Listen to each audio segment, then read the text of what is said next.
Forgive them. Nina yamba kumponda basi dine. Forgive them.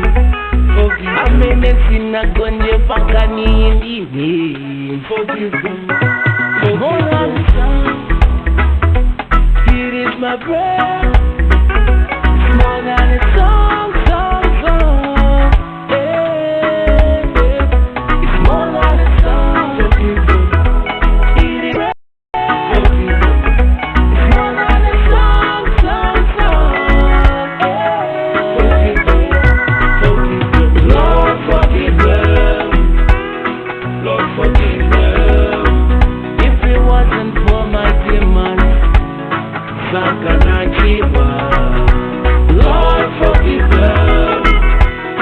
Lord, forgive them. If it wasn't for me, Sakanachiwa.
Amene mudonera kuna buli konse kumene muno ndifuna ndigawanira no mwa Mulungu mamma uno tuwerenga Matthew chapter number 4 verse number 7 Bible kuti Yesu ananena naye ndibonso kwalembedwa usamuyese Ambuye Mulungu wako amulaita mvesera ndi kanthu ake tsiku nali lonse kukacha tsiku lonse limabwera ndi mayesero ake ndi mayeso ake Satana amabweretsa mayesero ake pa miyoyo yathu kuti tiyende njira yolakwika apa tikuona kuti Satana anapita kumuyesa Yesu mchipululu ndipo anamuyesa koyamba kuti ngati uli mwana wa Mulungu utembenuze njirayo ikhale bread.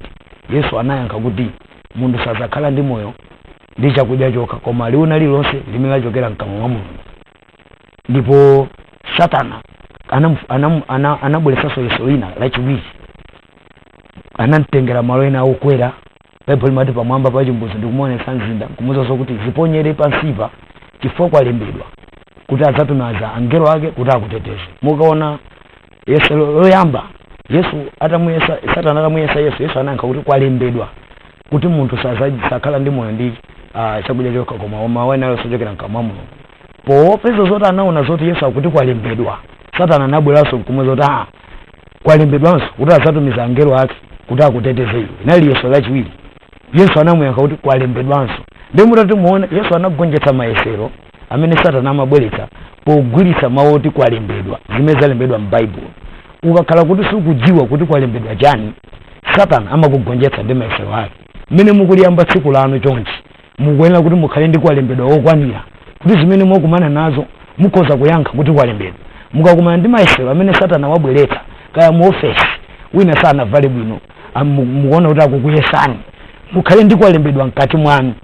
Satana Yesu atamuyesa Satana atamuyesa Yesu anayankha kuti kwalembedwa. Atamuyesa Yesu lachiwiri Yesu anayankha kuti kwalembedwanso. Satana ataona zoti Yesu akuyankha akumayendera ya kwalembedwa na Yesu anabweretsa kwalembedwa. Ndio wenera ukhale ndi kwalembedwa okwanira kuti Yesu linali yonse imene Satana angabweretsa uyankhabe ugonjetsabe. Ndino Malawi pamene mukupita ku ntchito zosiyana-siyana mabusiness osiyana-siyana ena mukuyenda malendo osiyana-siyana kati mwanu mukhale ndi mawu a Mulungu kwalembedwa okwanira mukhale kwalembedwa oyambirira oti munthu sadzakhala ndi moyo ndi chakudya chokha. Mukhale ndi kwalembedwanso wina oti atati wakuyesani munjira iyi mumuyankhanso kuti kwalembedwa chakuti chakule sindingachite zimenezo sindingagonane ndi mwamuna wa mwini wake chifukwa kwalembedwa. Kunazo kuti banja ndi chinthu choyeretsedwa chopatulika kwa basi ndi ya Malawi ndikumemezani mama wauno kuti tiye tikhale ndi kwalembedwa okwanira mkati mwathu tisunge mawu mwanu. David amene zoti ndinasunga mawu anu mkati mwanga kuti ndisakuchimwire. Ambiri timayesedwa koma timagwa m'mayesero chifukwa choti tinalibe mawu okwanira ogonjetsera yesoyo. Yosefe anasunga mawu a Mulungu kuti ine sindingamchitire ichi Mulungu kumuuza mkazi wa Potifa atamuyesa chifukwa anali ndi mawu amadzozera sindikuyenera kuchimwira Mulungu. Ndi inunso mukakumana ndi yesero mukuyenera kuti mudziwe kuti Mulungu anena chani, kuti musapange chimene Mulungu sakufuna kuti mupange. Satana amabwera munjira zosiyana-siyana. Ndi pemphero langa kunazo kuti pamene tikupanga zosiyana-siyana, pamene mayesero osiyana-siyana akubwera mu tsiku ili, Mulungu atipasa kuthekera kogonjetsa mayesero amenewo pogwiritsa ntchito kwalembedwa mawu amene Mulungu walemba. Ngati David tinenenso nafe kuti tasunga mawu a Mulungu mu mtima mwathu ngati Amalawi kuti tisachimwire Mulungu. Tikatero dziko lathu lidalisidwa, mabanja athu adalisidwa, ana athu adalisidwa, tonse tipita patsogolo chifukwa tikuchita chifuniro cha Mulungu ndi kugonjetsa mayesero amene Satana amabweretsa. Amalawi, Mulungu akudaliseni ndikufunani tsiku labwino, nthawi yopambana muchina chilichonse chimene mukachite lero. Mu dzina la Yesu Khristu, amen.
Yesu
kuno ku area 4 studios mu mzinda wa Lilongwe. Titokoze chifukwa mukanatokhala kwina koma mudaona kuti mauno mukhale pano pa MBC mwachita ndithu chisankho cha mtengo wapatali kwa basi sitikhumulitsani tili ndi zambiri zomwe takukonzera inuyo mpaka na chamma 7 koloko muno mprogram yake yomwe Good Morning Malawi. Ine ndine Dick Chumba ndi mzanga mauno amkaliza kwanzuka bwa kwachatuka kumene kuli bwino kutentha koma ndi Oktoba akuti tikutentha kumene kuti kuyembekezera ndithu azanyengo naona pena pake kunena kuti kudzikhala chonchi kapena kupitirira mukuti tingovezeka kuti tikonzeke bwinobwino koma zofunika nyengo ndithu atapanga confirm koma naona pena pake kuti kutentha ndithu sizachilendo anthu akozomada boti muti kwatentha koma mavala majeketi kuti ndichito tu nanga chitani ngabere pano otovala vesi twadabwa kuti kuti awali kunyanja bwanji wele seboma mpaka na vesti ubwerapo mamasuka mamasuka ni matatu tindiza mbili bwana unaona zizinza mbili zokuti kugawana nano ndithu chifukwa tu olopa chitungamanena kuti an informed nation is an empowered nation ndokuti anthu apena kudziwa ndithu zimene zikuchitika mudera mwawo amakhala ndithu ndi chitsogozo chopanga zisankho zoyenera iko basi mazina atoka machita chimbulimbuli zimavuta nchocho zina koma zonse koma nchita chimbulimbuli zimavuta udzidziwa zoyenera kuchita pa nthawi yake yoyenera kuchita tiwe mugawo loyamba atimanena kuti zonsezi kuti zikhalepo zimafuna ndithu umoyo nditi mayamba ndithu ndi gawo limene la umoyo kuti tizidziwa kuti mthupi mwathu makhala motani kapena tikuyenera titsate zinthu tikhale anthu angwiro au moyo wangwiro. Lero tukamba za kachirombo kuyambitsa matenda HIV ena nkumati mankhani imene yitu imakhaili nkama idafika sokoti topetsa kuti yachilendo satope tidzimva ndithu za nkhani imeneyi. Koma lero kwambiri tukamba za nkhani ya ana achifunika kwa basi ndiye mwina nateni tione chisadanene zambiri zokhudza kachirombo kamene kuyambitsa matenda ka HIV maka kwana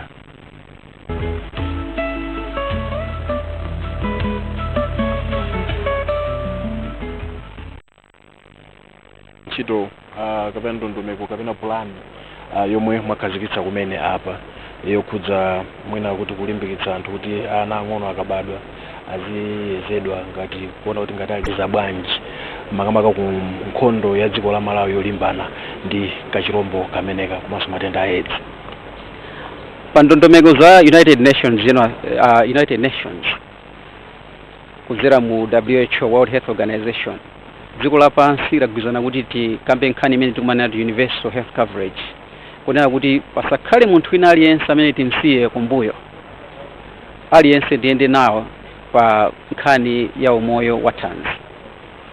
Chimene tinaona ife kunduna tinaona kuti ana kwenikweni ana ang'ono tinasiya kumbuyo bonkufunika kuti panopa pa nkhani yotereza HIV kuti tikhale ndi dziko la nyuwani losakhala ndi HIV ana amene watikhala nawo tizayeza ndithu mwachangu. Chimene tikufotokoza pano chona kuti mwana akabadwa kwenikweni akabadwa kwa mayi amene mwina akudziwa kuti ali HIV positive, mwana ameneyo asanapitirire pa msinkhu wa 6 weeks tionetsetse kuti tamuyeza poyamba kutengera zotsatira zimenezo ndondomeko zotsatira za pa 6 weeks tionetsetse kuti palino ndondomeko yake kuti akakhala positive tipanga bwanji akakhala negative tipanga bwanji tionetsetse kuti mwana ameneyo sitinasiye kumbuyo, leaving no one behind. Komanso chimene tayika pa ndondomeko chonena kuti onse amene ali pa treatment tikamaona za 2030 2050 kutsogoloko akhale ndi moyo wangwiro. Moyo wangwiro uthandiza kuona kuti HIV isakhale chipsinjo, anthu amenewo azitha kukhala moyo wawo bwinobwino, kukhala ndi mabanja bwinobwino, kusangalala, akudziwa kuti akumwa mankhwala koma chitetezo chawo mthupi ndi chochepa. Chitetezo chawo mthupi chili bwino kwambiri chifukwa kuti viral load kapena tizirombo ta HIV ndi tochepa m'magazi mwawo. So zimene tapanga pano ndionera kuti kuonetsetsa kuti dziko lathu kupita ku 2030 2050 HIV isakhale chinthu chopereka nkhawa kwa Malawi. Ndiye mwina ntchito imene ifunabe mwina chidziwiso kwambiri makamaka pakati pa amayi m'midzimo, mwina unduna wanu wapanga njira zanji kuti amayi aja azindikire kuti 6 weeks mwana akayezedwe. Pali njira zanji zimene unduna wanu mwina wayikapo? Nkhani ya HIV siya Ministry of Health yokha. Chifukwa muona kuti boma mene limayika lamulo la HIV Act la 2017 linayikapo National AIDS Commission yosiyana ndi yakumbuyo ichi. Pamene ayikapo no anzathu aku Ministry of Gender, aku Children, Ministry of Local Government ali pamenepo. Chifukwa kuti tikuona kuti nkhani ndi yayikulu ndi yachitukuko.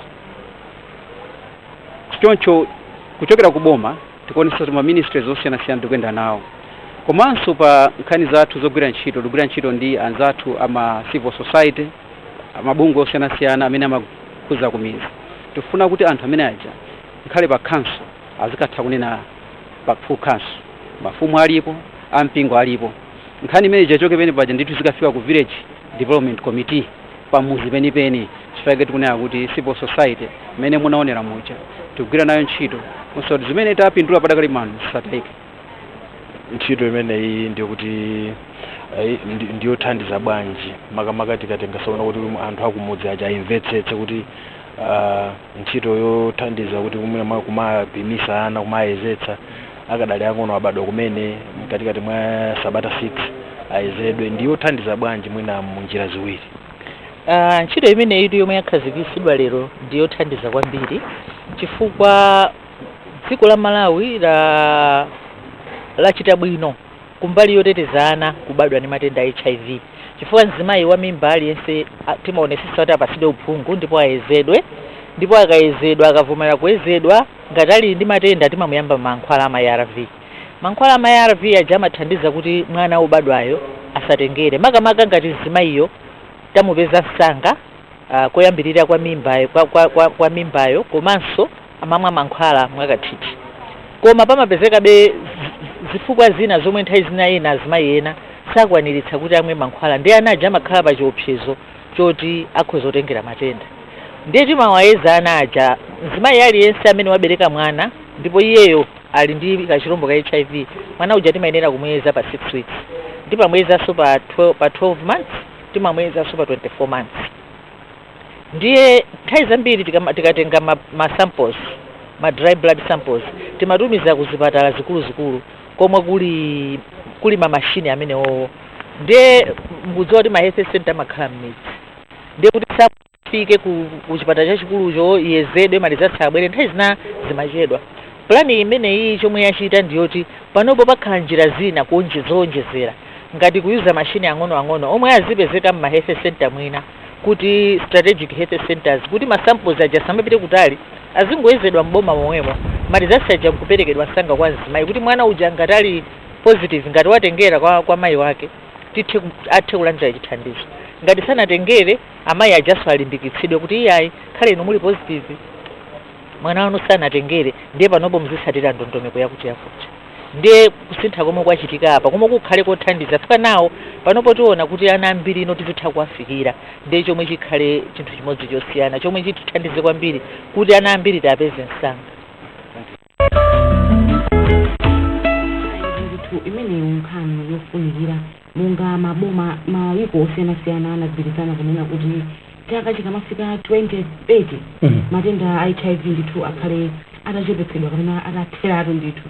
Ndiye ndiona kuti ntchito imeneyi ndi yabwino kuti ana aziyayesa omweko kumene abadwirako osati kuchita kudikira kuti chipatala chachikulu ndithu chimene chitakumbira. Titokoze nkhani imene ndithu ni nkhani yofunikira kwambiri, nkhani yoyezetsa kachirombo kuti munthu udziwe ngati tikumako mule kachirombo koyambitsa matenda a AIDS sidayambiriro mmene mafotokoze akhala ndithu ili pakati pathu tayitali. So mwina ukamabweranso zinthu zatsopano ngati zimenezi it's something that tizithokoza ndithu kani mabungwe kani maboma mpofunikanso ife ngati anthu kutenga nawo ndithu gawo. Palipo ena amene akudziwa kuti mwina ayima koma kuchipatala osapita kudikira ndithu mpaka na miyezi kuti kuzolowera atidazolowera kuti inu mukazolowera ubereki kukhala ndithu kumakhala alipo ndithu anthu uzindikira bwinobwino ndithu kuti iweyo maona kuti ndithu ndiozindikira osapita kuchipatala. Koma ndithu mmene timafotokozera nthawi zonse kuti chizikhala chizolowezi kupita kuchipatala ende maka pamene akuganizira kuti mwina ayima kupita ndithu kuchipatala msanga kuti ndondomeko ngati zimenezi zofunikira ngati zimenezi zitsatidwe bonse akupimeni kuti atetezese mwana wobadwa kwa basi nikhani ndithu yofunikira kwa basi ndiye kupitiza ndi program yathu pano tipiteso kumtakataka kumeneko amene apolisi amapanga training ndithu ma court martial kuti nawonso adzidziwa ndithu kuti mfuti amagwira bwanji kuti chitetezo chimayenda bwanji kuti ma court martial edu ndiye ukwadziwa kapena kadzira po aja amakhala ku court amakhala kuyendetsa za security za ku court amakhala kuti they are not trained ndiye awaona apolisi anapanga training kuti nawonso mwapadera ndithu azidziwa ndithu na ma basic rules okhuza ndi security tiyeni kumtakataka.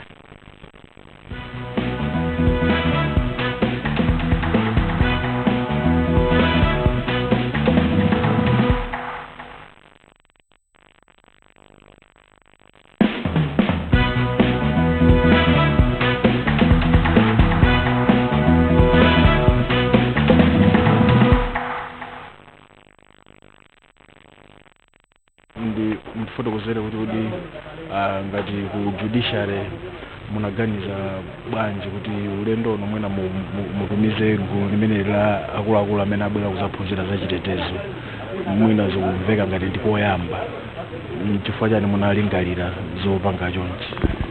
Ndikoyambadi kuti titumize maofesala athu kubwera kuzaphunzira kugwiritsidwa ntchito kwa mifuti.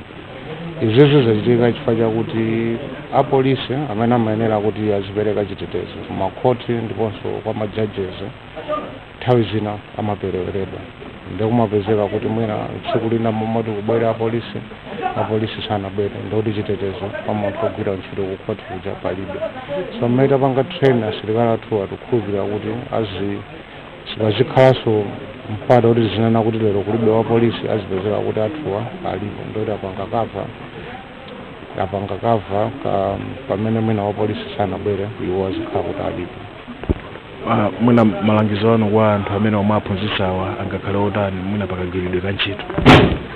Ife tikuyembekeza kuti malinga ndi mmene aphunzitsidwira kuno aphunzitsidwa akagwiritsidwa ntchito kwa mfuti koyenera ndi chikhumbo chathu kuti akatsatire zimene aphunzira kuno kuti mfuti zimene tizapatsazi azikagwirisa moyenera ndiponso pa nthawi yoyenera osati tizizamva zina mmene anamenera director training aza kuti mwina mapezeka anthu ena akubwereketsa mfutiza kwa anthu aupandu ndi tikhulupirira kuti maofficers athu akagwirise ntchito moyenerera mfuti zimene apatsidwezi. Tamva akuluakulu aku polisi wakupereka malangizo kwa akuluakulu wakuti akagwirise ntchito moyenera mfuti zimene azigwirisa ntchito pambuyo pa maphunziro amene amalandira kunoko tangotambasulani bwinobwino. Ndizoonadi kuti tinakambapo ngati apolisi kuti amene taphunzitsa anzathu akukhoti ma court martials asakapange zimene mwina maofficers ena amene amatanthawi zina kutenga futi kubwereketsa kwa anthu kuti akachitire za umbanda cholinga choti iwo apezepo phindu. Tikudziwa kuti tono technology yapita patsogolo anthu zimene akuona afuna zipanga apply kuma application ina sikukhala yothandiza dziko sikukhalanso ngakhale yothandiza ife eni popeza dziko lipokhala lathu timene tikhale responsible in all aspects. Pameneponso tinatsindika kwambiri kuti maofficers athu amene taphunzitsa akaonetsetse kuti zimene taphunzitsa ife zimene azikachita popeza ndi chiyembekezo chathu kuti ngati ma partners in development tikuyenera kuti tizigwira ntchito mmene taphunzitsidwira kotero kuti chitetezo ngakhale cha majaji athu chikakhala chodalirika osati kupezeka kwawo chabe koma atatha kupezeka akhalenso akudziwa chochita popeza ndi pamenepo pamene tikanena kuti tili ndi chitetezo chokwanira pamene akugwira ntchito moyenerera.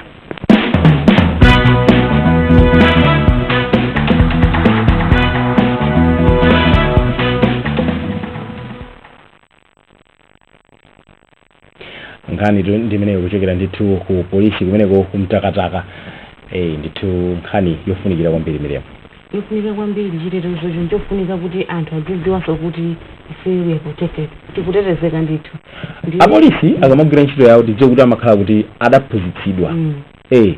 Amakhala ophunzitsidwa bwino lomwe amadziwa chochita pa nthawi yoyenera. Ndiye ndizofunikanso kuti ma court martials nawo azidziwa zochita pa nthawi yoyenera malingana ndi chitetezo chimene chikufunikira. Nduna zimene zifuni mmidzi mutu alipoena akangoona kuti ngamphamvu kwambiri koma ati akhoza kuchita bwino polisi kuti iyayi ali nthanana iyayi sizathanana atokhala nthana nazo kupita kutheni kweli phera kubwerera ndithu zimatheka ndithu waithawaso basi mwangochita zitho basi ndikuti mutho ataona kuzichita bwino kwami kuti yayi kuti zambiri ndithu zimene kumachita mche kuli discipline imene mwina sangathe kuyikwanitsa kukachita zinazo tikucheza koma nkhani ndi imene ndithu kuti zimachitika kumeneko kumtakataka anzathu apolisi akuwathandiza kuti ma court martials mukutera chabwino tivine kaibwa tivine titere kuti koma kutsogolo kunso kuli zambiri mwa imodzi naye anaenda wabweretsa zake Rachel Gonani ali kwina Nelisi Mangulama ali kwina zonsezi tibweretsa ndithu program yake yomwene koma muti tivine tivingo yankho anthu asanga atseko matupi ina soto khala kuti panga activity ina yake pamapa kutenthawu muthupi zimayenera kuti magazi sithamanga ndithupi nobwino uzosatengera kuti kukutentha kapena kukuzizira ndiye timafunso kuti kutentha kuti vine palibe vuto tichabwino ndiye pabwera apanyamata amene yakuti original passenger ndi nyimbo imene yachedwa kuti Dekha tendisangalala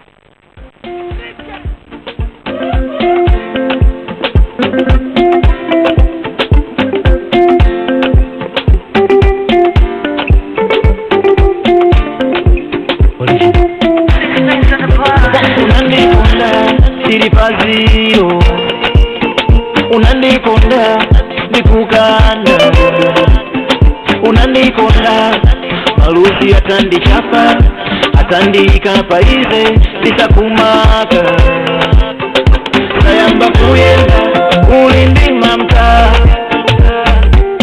ukuyesangita kutawa nyimbo ndizosita ulindinkawa Chauta wadalita inesinga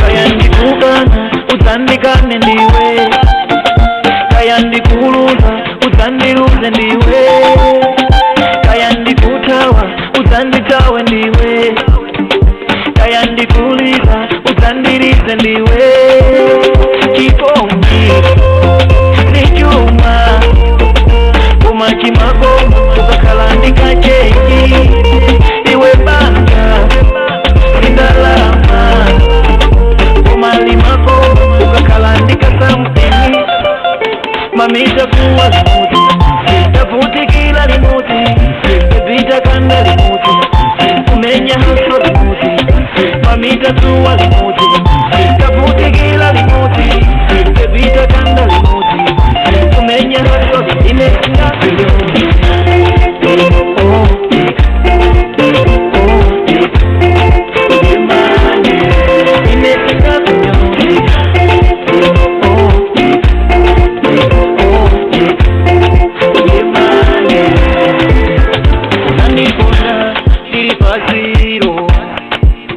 unandikonda ndikukanda unandikonda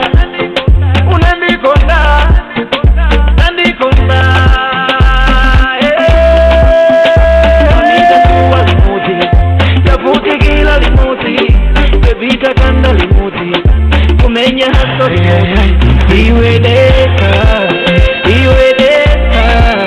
ulipoweka niweweka iwe Dekha ulipoweka niweweka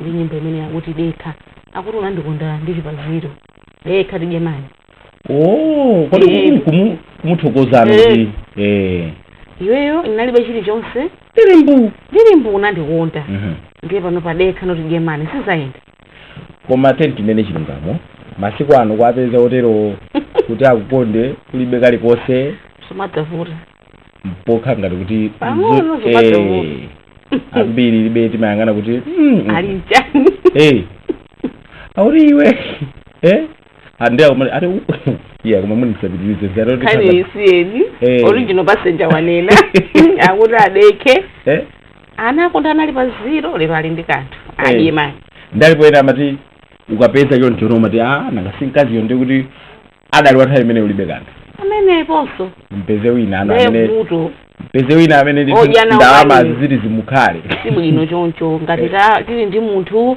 anatikonda tilibe chilichonse cheni chimuyamike kukhala ndi munthu yemweyo ndithu osatino mwapeza kanthu konde kukapeza anzake kuti adye nawo mane si bwino uthenga umene usupita kwa abambo upiteso kwa amayi wa amayi so ambiri akuzunza abambo akapeza kanthu chabwino uthenga upita mbali zonse foni makhanga kuti abambo nthawi zambiri utimenyera ufulu amacheza mabungwe ndithu nthawi zambiri akuyang'ana azimayi abambo tikuvutika mu zinthu zosiyana ngati zimenezi hayi ndithu uthenga umene ndikhulupirira wamvera tipitirize program zowe ndithu mugawo lino la program imeneyi pali mwayi mtumodzi apa ubera ndithu ndi nkhani yofunikira kwa basi maka kuchokera ku bungwe ili amati National Youth Conference on Climate Change titira usati kuti bungwe koma msonkhano ndithu umene udalipo pakati pa bungwe limene ili ndithu limene limaona maka za achinyamata komanso za kuchita za nyengo zimenezi msonkhano umene unakonzedwa pakati pa bungwe ili ndithu ndi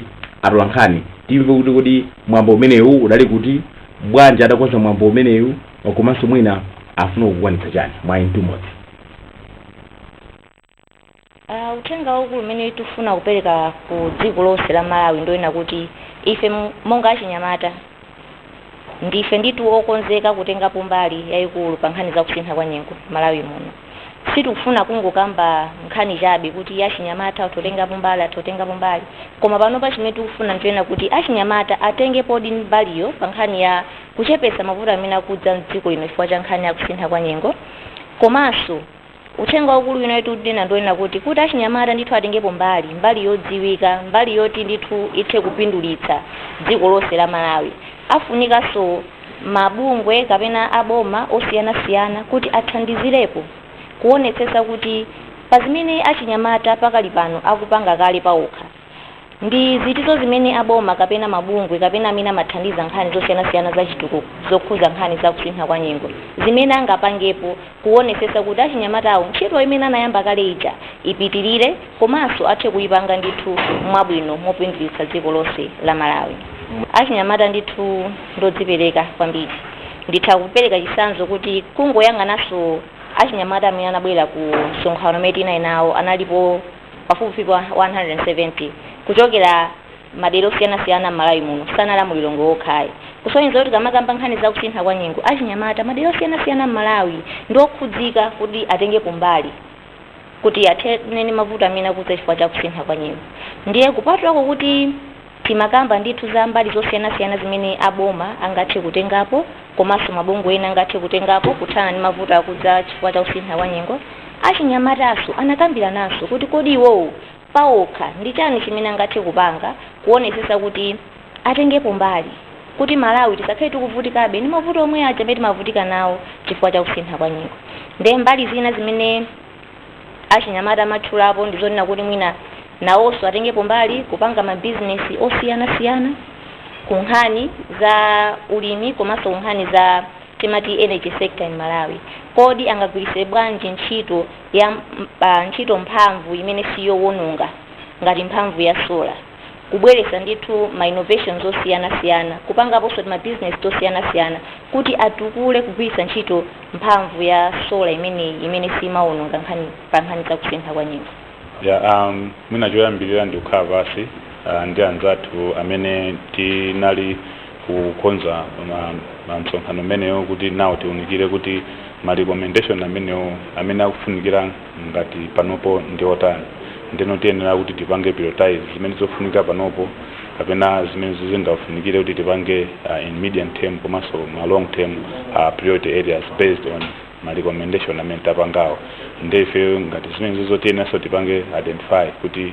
nanga sima recommendation awo akupita ku boma ena akupita ku private sector ena akupita ma NGO osiyanasiyana ndeno tinafuna kuti tizipange align ndi mmene ifeyo ndondomeko imene tiyenera tigwiritse ntchito kuti tikumane ndi ma stakeholder amene waka ndi boma ma private sector ndi ena otero ndiye tiyenera kuti tipange develop ma issues enieni amene takambirana kuti akhale specific and komanso akhale realistic kuti tikamapanga engage boma tena tipange kuti kodi tifuna kuchani kuboma in terms of moving forward ndezi zatithandizira kuti komanso tipange pazungu timati engagement strategy kuti onsewo amakhala ndi ma expectations osiyana koma strategy zatithandiza kuti tipange achieve kuwafikira anthu amene awa based on zimene ife atakambirana ngati anyamata. Ngani ufunikira ndithu imeneyo kuchokera ndithu kumabungwe osiyana-siyana maka achinyamata amene ndithu akulimbikitsa kuti tipitirize ndithu kusamala za chilengedwe. Miriam, nthawi zambiri tikamakamba za chilengedwe ambiri amaona ngati kuti izo zopanda pake bwera angangofuna kudyera ndalama, koma ndithu chilengedwe chusintha, chilengedwe chofunika kuchisamala chifukwa chilengedwe nchomwe tikachiwononga chimakhudza ndithu tonse mosayang'anira kuti ndi nyamata kaya ndi wamkulu. Maka mfundo niti achinyamata azitengapo mbaliyo ndiofunika kwambiri chifukwa achinyamata ambiri timakhala busy ndi zinthu zina zoti sizitithandiza, komano awawa kulimbikitsa kuti achinyamata nawonso azitengapo gawo kuonetsetsa kuti chilengedwe chikasintha nawonso chiyapanga affect. Timakamba zotenthapo kutentha kumene kusikuona kuti iwe ndani kapena uli kuti hayi kukhudza tonse chilengedwe chimakhudza nkhani za chakudya, njala siona kuti awanga kuti kapena apita kuti achokera kuti tizokhudza wina aliyense kapena awawa ali mzaka 18 ndiye sizakhudza iza njalazi bebe sizakhudza kuti bebe amva ndithu bebero tizokhudza wina aliyense pofunika ndithu kuti nkhani ngati zimenezi kuzilimbikitsa kuyambira ndithu pakhomo pamene tikukhala tisadikirenso kuti mabungwe ndithu abwere kuti tichite nkhani ngati zimenezi. Ambiri masiku ano timakomedwa mwina ndi nkhani ngati za mpira mwina nkhani ngati za ndale kumene zimene umaona anthu akangalika kwambiri kandi mmimo wamu kandi malo osiyana-siyana mmene anthu amakhala akucheza, koma ndithu kuti tikhale kumaonekirana nkhani za chilengedwe izi timaona ngati kuti ndizovuta kwa basi. Komanso ndimangofuna ndineneko kuti ana ndi bwino mwina anakala chichepere azindikiritseni kunena kuti mene chilengedwe chikuchitikiramo si mene chidaliri chilengedwe chichikusintha. Iwo ati akamakula adzikula nacho chimenecho adziwano kusamala kwake kwa chilengedweko akula nacho, osati ukauze mwina munthu woti adakula kale mwina so aona kuti masiku akatsala pang'ono vuta pepani koma ndimene zilili koma nkhani ndiyo ngotsindika kunena kuti achinyamata ndithu uzidwe ubwino kuti azisamala chilengedwe mmene chikusinthiramo. chofunikira kwambiri chifukwa achinyamatawo kwambiri amene so amakhala ambiri mdziko ndero mukaphunzitsa achinyamatawo mwaphunzitsa ndithu dziko lonse kapena kuti ndithu fuko lonse. Kutheka kuti mwangoyatsa kumene kane mawano tikulandireni mukuonera ndi Good Morning Malawi kuchokera kuno ku Area 4 Studios mu mzinda wa Lilongwe. Miriam Galiza ali pano, inenso Dikhumba ndili pano, tilipo ndithu mpakana chamma 7 koloko kumene mukuunikirana nkhani zosiyana-siyana, timakamba pompa za chilengedwe kandi za umoyo, tili ndi zambiri zimene takukonzerani kuphatikizaponso ndithu nkhani za masewero musatalikire zonsezi takukonzera inuyo. Tipitire ndi program ndiye kuti ino bungwe lina linakonza ulendo ndithu watola nkhani kukasonyeza amene akugwirira ntchito yawo powauza amayi amene akuchita ndithu malimidwe kuti azisamala chakudya, chifukwa tu ukudziwa pali nthawi zina kulima anthu amatha kulima chakudya chikukhala nacho koma akasamalidwe kumavuta kudya ngati sadaka tsiku lililonse kuphika maungu, mtedza, chimanga, sima lichero limodzi. Komanso kusadziwa kuti izi likhoza kudya nkuzisinga izi tadya bwinobwino, chifukwa ndikunena zimene zifukwa chonena kuti nthawi zina kupeza munthu ali ndi mpunga koma mpunga wa amaudya ngati fruit kuti akadya kansima ndiye kudya noka mpunga chitamosanjika munthu udye mpunga nkumati mugona tu sima iwine bwinobwino iwine pamulu pajedo sima basi ndikuti pajedo perewiya resho go nani ndithu anapita pakulendo umenewo ndiye tinze kuti ino kumeneko wabwera ndisota ndivuto lalikulu pa dziko lonse lapansi. Bungwe la Food and Agricultural Organization FAO lidasindikiza mu ripoti lake la chaka cha 2018 la zifukwa zomwe chakudya chimawonongeka kuti vuto lalikulu sikusowa kwa chakudyacho koma kutayika kwake. Ripoti ili limati pa chakudya chonse chomwe chimakololedwa pa dziko lonse matani a chakudya okwana 1.3 billion amatayika. Ripoti ili lidasindikizanso kuti alimi ang'ono kuno ku Malawi amataya pafupifupi 25% ya zokolola zawo pokolola, kunyamula komanso kusunga. ngati njira yothanirana ndi njala pofika chaka cha 2030 malinga ndi mfundo za chitukuko zomwe bungwe la United Nations lidakhazikitsa. Bungwe la World Food Program WFP likugwira ntchito ndi mabungwe alimi 60 mdziko muno. Mwazina WFP idamangiranso ena mwa maguluwa nyumba zosungiramo mbewu kuwaphunzitsa kayendetsedwe ka magulu komanso kasamalidwe ka zokolola. Bungweli linakonza ulendo wa atolankhani oyendera ena mwa magulu alimiwo wa mboma la Kasungu. Alimi amagulu abowe komanso chilanga achitira umboni za mmene apindulira ndi maphunziro akasamalidwe ka zokolola zawo, kugulitsa mbewu kudzera m'magulu, ulimi wa mthirira, maphunziro akusintha kwa nyengo komanso kulima mbewu zosiyanasiyana. A Christopher Chinkhombe agulu alimi la chilanga kwa mfumu yayikulu Kaomba akufotokoza mmene apindulira ndi ndondomekozi. WFP anali ndi ndondomeko yabwino, ali ndi ndondomeko yabwino chifukwa akhala kutiphunzitsa kuti kodi tikhoza kukolola bwanji, kuchoka kumunda, kusankha mbewu ija, ndipo imene ingapite mu warehouse ndi itiyo. Kotero kuti mu 2017 pamene alimi ambiri tinapindula kwenikweni chifukwa kwa ineyo monga ngati kwa ineyo kudzera mu warehouse imeneyo nasonkhetsa nawo katundu matumba anga 65 nagulitsa nthawi imene napeza msika timagulitsa pa mtengo wa 270 kwacha napanga ndalama pafupi 777,500 imene pa nthawi imeneyo nyumbanga imene mukuyionayi nali tango imanga naipa kungoyifolera ndi zimaudzu zinamtengera unoto mwayendo umenewu pamene nabwera ndi chiganizo yoti ndifolere ndi malata mukuonawa kumwambako nayika simenti nayika mawindo azitsulo bwinobwino china chilichonse zitseko mwina chimene chinatsala ndi floor pasipo. Ndipo pa nkhani yosamala zokolola zawo Chinkhombe akufotokoza motere. Kamba nkhani ya kasamalidwe ka mbewu timachokera kumunda ndipo kenaka tikafika nthawi yokolola timazisanja bwinobwino zikauma ndikukolola mosamala. Timakhala ndi matenti kumunda kuja ngati ukuona kuti matenti avuta timakolola koma osasenderatu timadzasendera kuno kukhomo mosamala kupewa unoti tisataye ingakhale chidutswa cha mbewu imene takolola. Kotero kuti zimene zimatheka kwa chaka chino zinakhala ngati zinandivutirapo komabe ndinakolola soya nali ndi matumba 15 nagulitsa ndalama yokwana 150,000.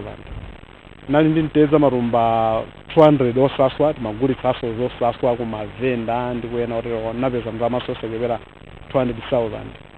Kuchokera kuchimanga nagulitsako matumba 35 nagulitsa pa mtengo wa 220 kwacha napeza ndalama yosachepera 380,000. Ntasonkhetsa toseto cholinga changa kwa chaka chino naona kuti nyumbayi nisanamalize ndikanali mkati mutati mulowemo mupeza kuti floor mulibe, plastala mukuyionera mkatinso mulibe, koma naziona kuti zimenezo ndizike kayapo tione kuti kodi tipanga bwanji. Pamene ndabwera mchiganizo choti ndigule njinga mukuyionayi njinga imene ndagula mawiki awiri apitawo naganizo inoto ndigule njinga ziyendapo tikakhala kuti tili ndi maulendo komanso tikhazike pa msewu izitipangirako kathuta mbala kwathu kuno matransport ndiovuta mitunda italiitali. Kotero kuti ili apapa ndayimitsa pa business kuti mudzayione yomwe ndipatsa kathuta mbala pa tsiku lilonse imene ndi kuti ndi mapindu amene tikuwapeza ochokera mu Chilanga Farmers Trust komanso mu maphunziro a WFP. Nawo mayi Irene Kaomba omwe ndi mlimi ugulu lomwe la Chilanga akufotokoza za mmene amasamalira zokolola zawo komanso mmene apindulira. Ife anatiphunzitsa kuti chimanga pamene tikuchotsa kumunda tiyenera kuyala lona. Kotero kuti ine ndi malona ambirimbiri munomo timatha kuyala kumunda kuja ndimakakutha kuchimanga chathu ngakhale ineyo chimanga ndimakolola chamakoko sindisenda kumunda fa ndi kumene kumayambira kuonongeka chimanga. Tikabweranso kunyumba kuno ndimakhala nditayala malona tikamachotsa kumunda chimadzafiriranso pa malona kunyumba kuno. Tikamasenda timasendera palona pompo kuti chimene chikutayika chili zitayikira palona. Tikamaliza chose timachitenga chimanga chija tsopano ndikuchipeta cha palona chija ndikuchipakiraso mtumba titachisankha bwinobwino kuti chifanane ndi chizake chikhale chimanga cha bwinobwino. Kudzera m'maguluwa alimi akupindula mosiyanasiyana makamaka chifukwa chosamala bwino mbewu zawo ndi kugulitsa kudzera m'magulu. Bungwe la WFP lati ndizotheka kuthetsa njala kufika chaka cha 2030 ndi kukweza chitukuko ngati aliyense angayambe kusamala chakudya kuchokera nthawi yokolola. Tunkhani ya chakudya sinkhani yosewera nayo kuona bwanji mbali wangu mawa mino nabwera nawo alala amene khani ya chakudya nkhani ya masewera statement vini kulenga ndikophweka ya mphamvu kwa basi kunena zoona chifukwa chakudya ndi moyo kudya ndi moyo kodi munthu ngamangokhala usadi iya ngeti tisamale chakudya tisamale kuyamba kumundako zochitika za kumunda kuti chakudya chitikhali nacho komanso tikati tachipeza tachikolola nyengo yatikombera mtima kaya tatsata njira zamakono kuti zakudya tazipeza tisamalire zina mwazo ndi zimene ndithu timaona apa koma nkhani ine timakamba kuyamba kuti madyedwe nkusamalanso mmene tudyera chifukwa tumati tatenga mphonda makaka mbali imodzi chimanga mimba imodzi uthapa amene pati imene chanali sinaki chabe kuphikaso chinsima mbale mbu sinaki ya mphonda yes iyayi sinaki ife ndife achikumbe tisamadye modzimana koma kwambiri chimakhala chizolowezi kuti akuti usiku madzulo tidye nsima kapena mpunga basi koma ndithu zimene zikwanza athu amene adayenda amaona ndithu m'maiko kaya makaso kunaso oyandikana nawo kumene kaya mpa Tanzania pomwe kaya mpa Zambia pomwe uwona kuti munthu amatha kugonera anthochi basi kumaona kuti zinthu zili bwinobwino osati kuti umphawi kuti ali nthochi yokhala ayi koma kusankha mbatata ineni yakholowa ayi kuyiphika imeneyi kudya kugona osati kungozolera kuti mbatata yakholowa ndi ya mmama ayi tiphunzire tisamakhalira omwe ati kumasintha masokona kulimbikitsa za kudya zakasintha-sintha iko basi osamangoti nsima amene ulili ayi kwa basi ndipo wanena point yabwino kwa basi kuti sikusamala chakudya kukhawa komanso pa thupi lako sungamangokhalira munthu kumangodya chomwecho thupi nawo limayamba nokukana iphuphu zosatha akulu zisiyene ziwezi simapi awati palamulitsa pano bwanji tibwere ndi Lulu ndi Dani Chavula ndi nyimbo yawo imene yakuti chikondi chako kana kuti chikondi chako chatani koma tiye mtimve ndithu Lulu tisangale pang'ono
mtima wanga chikondi chako iwe ndicho chausunga mtima wanga ukamayenda ukamaseka ndizo chausunga mtima wanga timatibosi ukamaseka ndizo chausunga mtima wanga chikondi chako iwe ndicho chausunga mtima wanga chikondi chako iwe ndicho chausunga mtima wanga ukamayenda ukamaseka ndizo chausunga mtima wanga timatibosi ukamaseka ndizo chausunga mtima wanga ngakhale kuchaliti isikapita limoti koso yatu yapa mtima izakala mulunguyo moyo wanga lelo wasi yampiza wachikoti ulemelelo ukalemwa ondipatsa ndiyanga yemweza mukonda nthawi zonse mpaka ifa limodzi.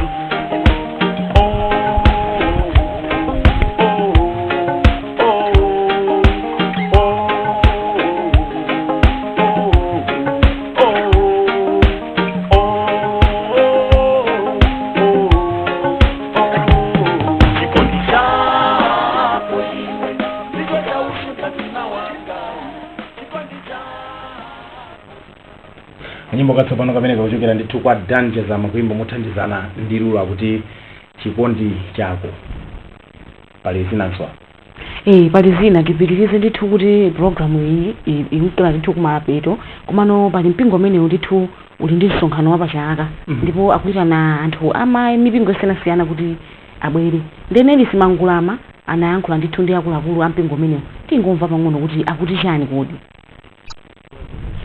kuchokera ku Light of God Adventist Church makhaya kwa Kuya 25A kumene kuli mpingo wa Light of God Adventist Church. Cholinga chimene tafikira malo ano kunthu ndosamai ndikufotokozera za annual conference imeti nayo imeti makhana pa chaka china chonse pa 25 malo ameti masonkhana kwambiri pa 25 ni pakona yopita ku 49 komanso pita ku Kanengo insiopita kusungi pakona pene timakumana after Light of God Church pa Host Center. So mtengo mena bwana kwambiri ndi tufotokoza za annual conference imene timakhana pa chaka china chonse timene makhani annual conference imeti maitana amachechi athu onse kuzungulira muno mai komanso maiko ena ndima branch ku South Africa komanso ku Mozambique komanso kuzungulira malemo onse no boma ina yonse amene amapezeka malo amenewo komanso timaitana tikuyitana wina aliyese amene ali mtundu wa Malawi kuti apezeke pa msonkhano si msonkhano wa church yokha chathu yokha koma ni church china yonse Bible for zama kuti palibe kusiyana muyuda kapena muhena tonse ndi pamodzi tikumemera ndi kumwambo umene wa msonkhano umene ukakhala msonkhano udabwitsa kwambiri chifukwa Mulungu akoze kuti agwire ntchito pakati pa ana ake kamuni chosowa cha mtundu wanji Mulungu akumana chosowa chanu muti wa msonkhano tikutcha kuti kulandira zisomo mowirikiza kapena Mulungu afuna apange chinthu chatsopano ndizotheka mchaka chimene chaka chikutha anthu ambiri apange zambiri zosiyanasiyana koma nyengo athu osasintha ndizotheka tapemphera takwera mapiri komanso tende mu nyengo ina imene aliyo wawo koma ngakhale chaka chili kumapeto kwa Mulungu apanga chinthu chatsopano.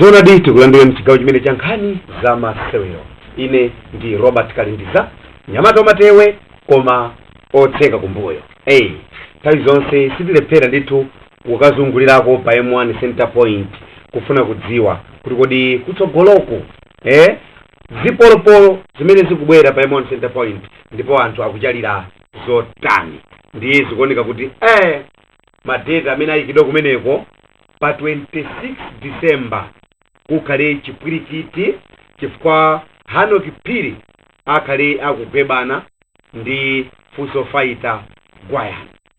Hanoki Phiri ameneyo mukudziwa inu kuti mbuyomo akuluakulu amenewa adaonetsanapo kale zakuda ndipo Hanoki Phiri ndi amene anatenga lamba kutenga ndithu kwa Fuso Fighter Gwayana ndi anaona kuti nkhonya imeneyi ayike pa 26 December. Koma amene akonza nkhonya imeneyi ndi omwe aja ndithu a Patrick Ngwenyama Boxing Promotion. Ndiye padavuta ndithu pa center point kuona ndithu kwayani zikumuchitikira pamenepo, ndipo ataona kuti pa 26 pomwina ena aona ngati kutalika kwambiri, pa 1 ayikaso nkhonya imene akuti ndi Israeli kamwamba amene adzakumane ndi Salimu Chazama. Nkhonya zonsezi ndi za malamba, mukudziwa inu akati nkhonya malamba ndiye kuti akulimbirana ndithu kaufumu kena kake pa tsiku limenelo. Ndiye pakumachitika ndithu zimaoneka kuti ambiri mdziko muno nkhonya akuyikonda kwambiri, mwina kuyerekeza ndi kale. Taonapo ndithu nkhonya yapomaliza penipeni ndimene ndakhanga kuti panali kachipwirikiti pang'ono. Naona ndithu Simeon Cheta akuthambitsana ndi Charles Misanjo wa Kunjinji. Ndiye kuti mavuto alingi akupangitsa kuti mwina nkhonya zikhala ngati sizikumaoneka bwinobwino mdziko muno. Chifukwa Cheta posachedwa anadzapita ku Namibia kumana ndi mzungu, ndiye zikuoneka kuti anali ndi momentum kwambiri yoti ndikapita ku Malawi ndikachita zoopsa kwambiri. Ku Namibia sizinamuyendere chifukwa kuti kumeneko yayi boxing nayonso amayionera patali ndithu. Ndiye koma atabwera kuno zinaoneka kuti sizinayende bwinobwino, ndiye akuti nkhonya imeneyo ichitikenso kutsogolo kuno. Kanina tilowe mu chipiku mpira ndithu wa miyendo. Mukudziwa kuti kuno ku Central Region kuti timu ipange qualify ipite nawo mu Super League mumayambira pansi penipeni. Ndiye anthu amene anadzipereka kuti ifeyo ndamene zithandiza kusula matimu kuti atha kupita mu Super League. Kuno ku Central Region kuli aja amagolosale achipiku amene ali ndi mashopo ndithu anthu amene aja. Ndiye ligiyo imayambira pansi, ndipo ligi ya pansiyo imatchuka ndi mayina awiri. Ena amayitchula kuti Chipiku Plus, koma yomweyo imatchulidwanso kuti Division 2, amanena ligi yomweyo. Ndiye ukawina mmenemo umakhanga topanga qualify kupita Division 1, ndiye kuti ukunkakwera mmwamba. Ukachoka Division 1 umabwerano mu Premier Division, ukachoka mu Premier Division ndiye umapitano mu Super League. Ndiye tikaona mu Premier Division mmene zilili panopa zikuoneka kuti ndithu Mafco ndimene itatuluka mu Super League, ndimene khanga tikuphupa kuti ife tifoti bwerereso tu mu Super League. Ndiye kulachina support battalion matimu ndithu ambirimbiri. Ndiye kumapeta sabatayi achipiku ayala motere Saturday pa 26 Kamuzu Barracks Youth ikhale kumana ndi Mitundu Strikers, kumeneko ku Kamuzu Barracks. Airborne Rangers ikhale kumana ndi Support Battalion, kumeneko ndithu ku Airborne. Msewu ndithu wanyuwani wolowera chakukasiya uko kuli kumeneko kuli Army ndithu kumeneko. Dedza Dynamos imene ikhale kumana ndi Wimbe United. Kumeneko timakunyadira kwa Wimbe chifukwa kuli anyamata angapo ndithu akuno ku MBC kwawo ndi mbali imene achina chembekezo kapata moyo amene ndithu ndi anyamata akwa Wimbe. Komanso pali GDFC versus Ngolowindo amene akumana pa Mponera. Komanso Chitedze Strikers ndi Lake Valley. Lake Valley imeneyi ya kuncheuko kungochoka pa Kolomoti timafika pa Nthumbo pa Esaya pamenepo ndi pali Lake Valley. Game ndithu alipo ambiri Saturday. Komanso tingolawitsanako kuti Sunday zili motani. Tikuona ndithu Kasungu ikhale kumana ndi Luwana kumene Kasungu, komanso Green Rangers ndi the Young Soccer, osewa Big Pirates ndi Support Battalion. Osewa ndithu ndi magemu amene alipo, komanso pali magemu osiyana-siyana. Pamene mu TNM Super League ndiye Saturday kuli magemu awiri, Nzuni ndi Silver amene wakumane ku Nzuzu, pamene Mlatho Mponera imene ndithu inachita draw ndi Bullets posachita draw amene wa akhala kumana ndi Kamuzu Barracks pasivo. Ndiye kuti kuno kulilongwe game ndi imene. Pamene Sunday Nyasa Big Bullets ikhale kumana ndi Ntopwa imene ndithu Kamuzu Stadium, pamene Moyale Barracks ikhale kumana ndi Silver Strikers kumeneko ku Nzuzu. Ndiye kuti tikapita pa log table ndiye kuti Wanderers ndimene khangati ikushine pamenepo ndi 48 points, pamene Bullets ikubwera ndi 43 points. Koma kumapeto Chiguza Masters Security zikuoneka kuti sizikuyenda kwenikweni chifukwa ndithu amenya magemu 22 koma ali ndi 17 points. Mulatu mponena nayenso ili chakumeneko azawonso Antopwa alinso mbali yomweyo Antopwa akhala kumana ndi Bullet yayi kodi zikhale motani kumeneko ndiye nawonso afisiri Challenge Cup akutero ndithu kuti pano akulowa mu round of 16 tione kuti kodi koseko zikhale motani. Ndikuthokozeni kuti munasankha kuonera nkhani za masewero pompano pakanema yanu ya MBC. Ine ndi Robert Kalindiza Nyamata Matewe kumotseka kumbuyo ndapita.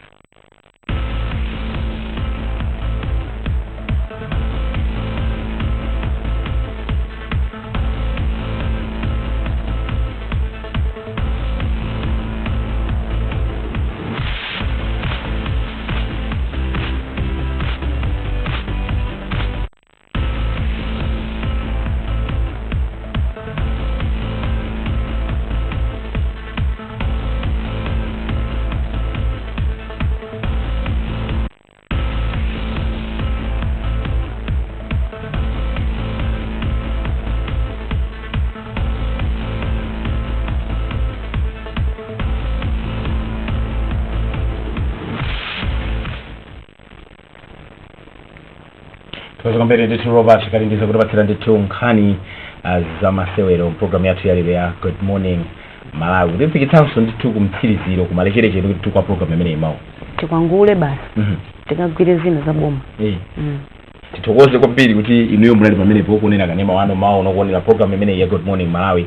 Kungotero kuti tinene mubwereza kuti program imene imakhala ikufikani ndithu kuyambira tsiku lolemba mpaka na ndithu Saturday kapena ndithu loweruka kuchokera mzigawo zosiyanasiyana kumangochi kumzuzu kupulantaya koma kuno kulilongo timakupatsira ndithu program imene ya Good Morning Malawi lachiwiri mawa komanso lachinayi ngati lero. Sitinalitokha program ya lero, tinalitokha ndithu pa kamera panali amene Steven Balaleya, kunalinso kumene ku Lakson Tembo, Samantha komanso wina chenda chisomo awolo mpaka wina ucheza taonga nkandawira nali pamenepo mzima iwalika Robert Kalindiza amene wangochoka posikira hapa komanso yena ndithu amene anaenda madera osiyana mdziko muno kuchinanso nkhansonga kuti program imene iyi lero iteke. Ine ndine Dikshumba. Ineyo ndine Miriam Kaliza. Pitizani kuona maprogram ena otsatira pano pa MBC.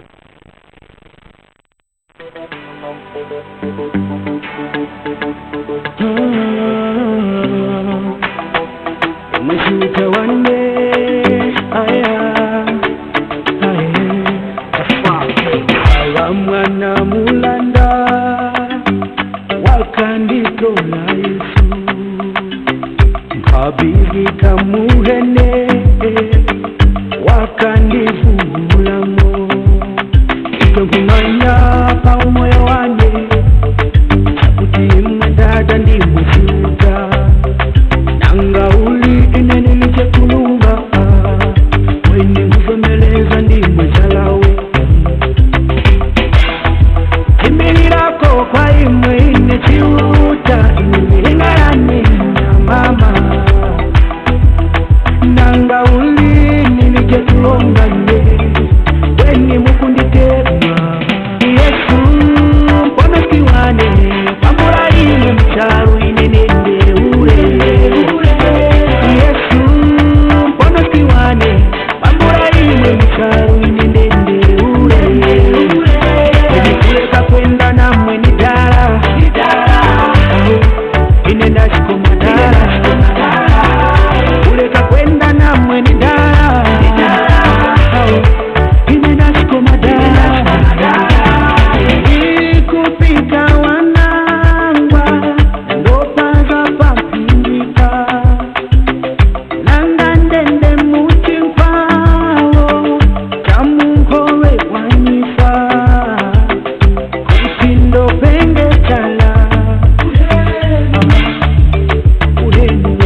This is MBC.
Ndi nthawi ya nkhani mwachidule kuchokera kuno ku MBC mauno muli ndine Beatrice Juma.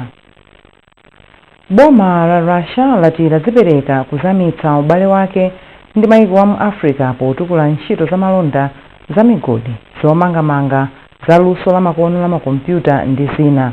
Mtsogoleri wa dziko la Russia Vladimir Putin ayankhula izi mu mzinda wa Sochi mdziko la Russia pa mgonero omwe anakonzera mtsogoleri wa dziko lino Profesa Arthur Peter Mutharika ndi atsogoleri ena a maiko a mu Africa omwe akuchita nawo msonkhano wa dziko la Russia ndi maiko a mu Africa.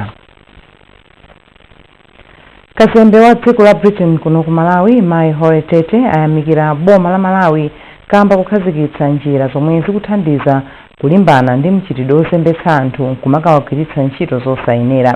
Mai Tete anena izi ku sukulu ya apolisi kukanjeza mu mzinda wa Blantyre pomwe amatsegulira maphunziro amomwe apolisi angagwiritsire ntchito malamulo olimbana ndi mchitidwewu. Boma lati malamulo oyendetsera dziko lino amapatsa mphamvu mtsogoleri wa dziko kusankha komanso kudzoza mafumu akuluakulu pa maudindo awo kuphatikizapo mafumu andodo. Nduna ya zamaboma ang'ono ndi chitukuko cha m'madera ku midzi ya Ben Phiri ndi wayankhula izi pamwambo odzoza Antima Gondwe kukhala Paramount Chief Chikula Mayembe ya chikhumi ndi chitatu. Poyankhula pamwambo omwe unachitikira mdera la Senior Chief Mwankhunira mbomali aphiri anati mafumu ali ndi udindo waukulu olimbikitsa chitukuko m'madera mwawo. Unduna wa mtengatenga ndi ntchito wasayina mgwirizano ndi bungwe la oyendetsa galimoto zikuluzikulu zonyamula katundu wa malipiro atsopano kwa onse oyendetsa galimoto za mtunduwu. Nduna ya mtengatenga Arafu Juma ati nkhani iyi yatha ndipo tsopano boma likuyembekezera kuti onse okhudzidwa asiya kunyanyala ntchito pomwe kunasokoneza ntchito yonyamula katundu osiyanasiyana masiku atatu apitawo mdziko muno.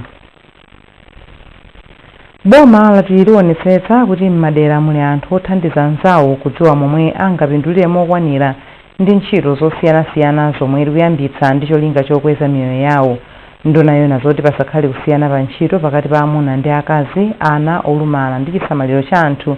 Mayi Mary Navicha amalankhula ku magomero kuchita dzulo pamwambo okhazikitsa maphunziro othandiza kusula anthu omwe angathandize anzawo kumapindula mokwanira ndi ntchito zosiyanasiyana za chitukuko cha boma.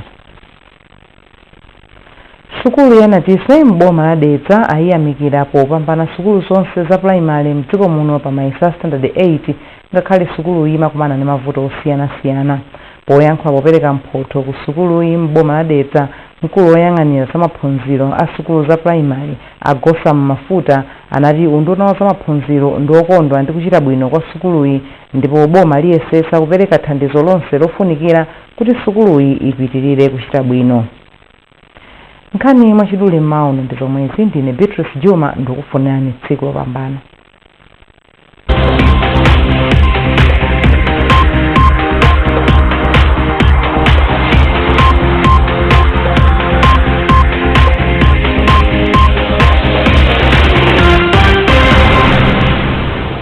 The great taste of Blue Band is now packed with added omega-3 and 6.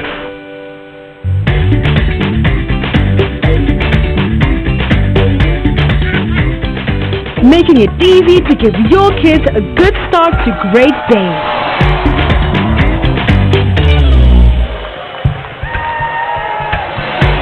You can tell they're from a Blue Band home. Give your kids the taste they love and the good start they need.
mwana wanga nono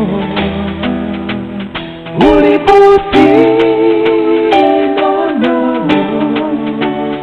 wela kono nono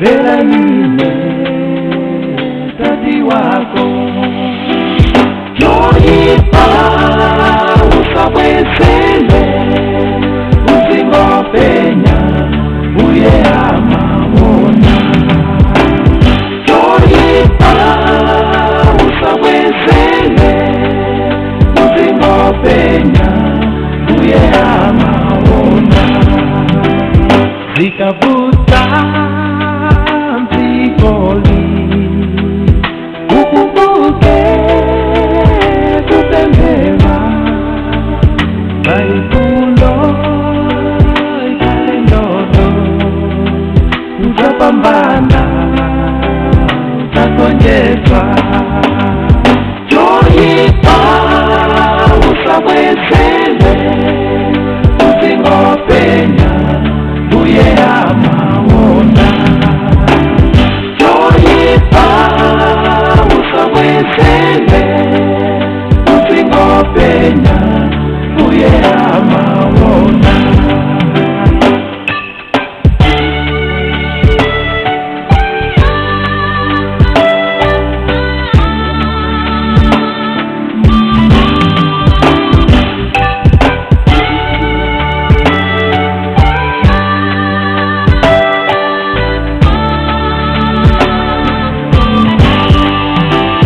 nyengo zinazo wawita imaduta moyo uno maeselo amabwela pantawi yake amapita joipa usabwezele uzingopenya uye amawona joipa usabwezele uzingopenya uye amawona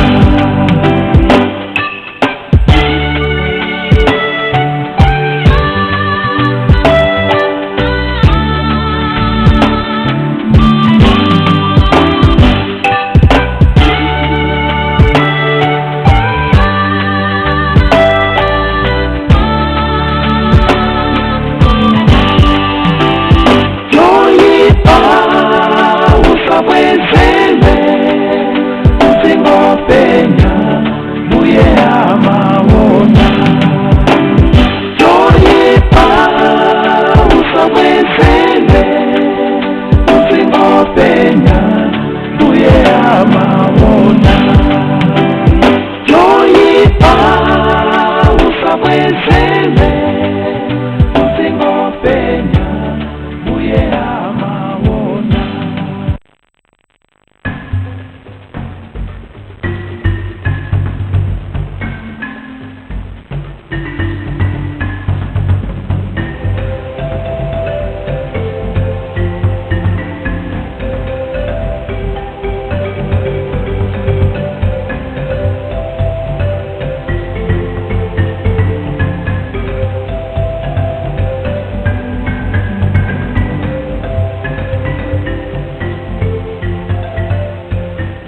Malawi is an agro-based economy with most of its rural population engaged in small-scale farming.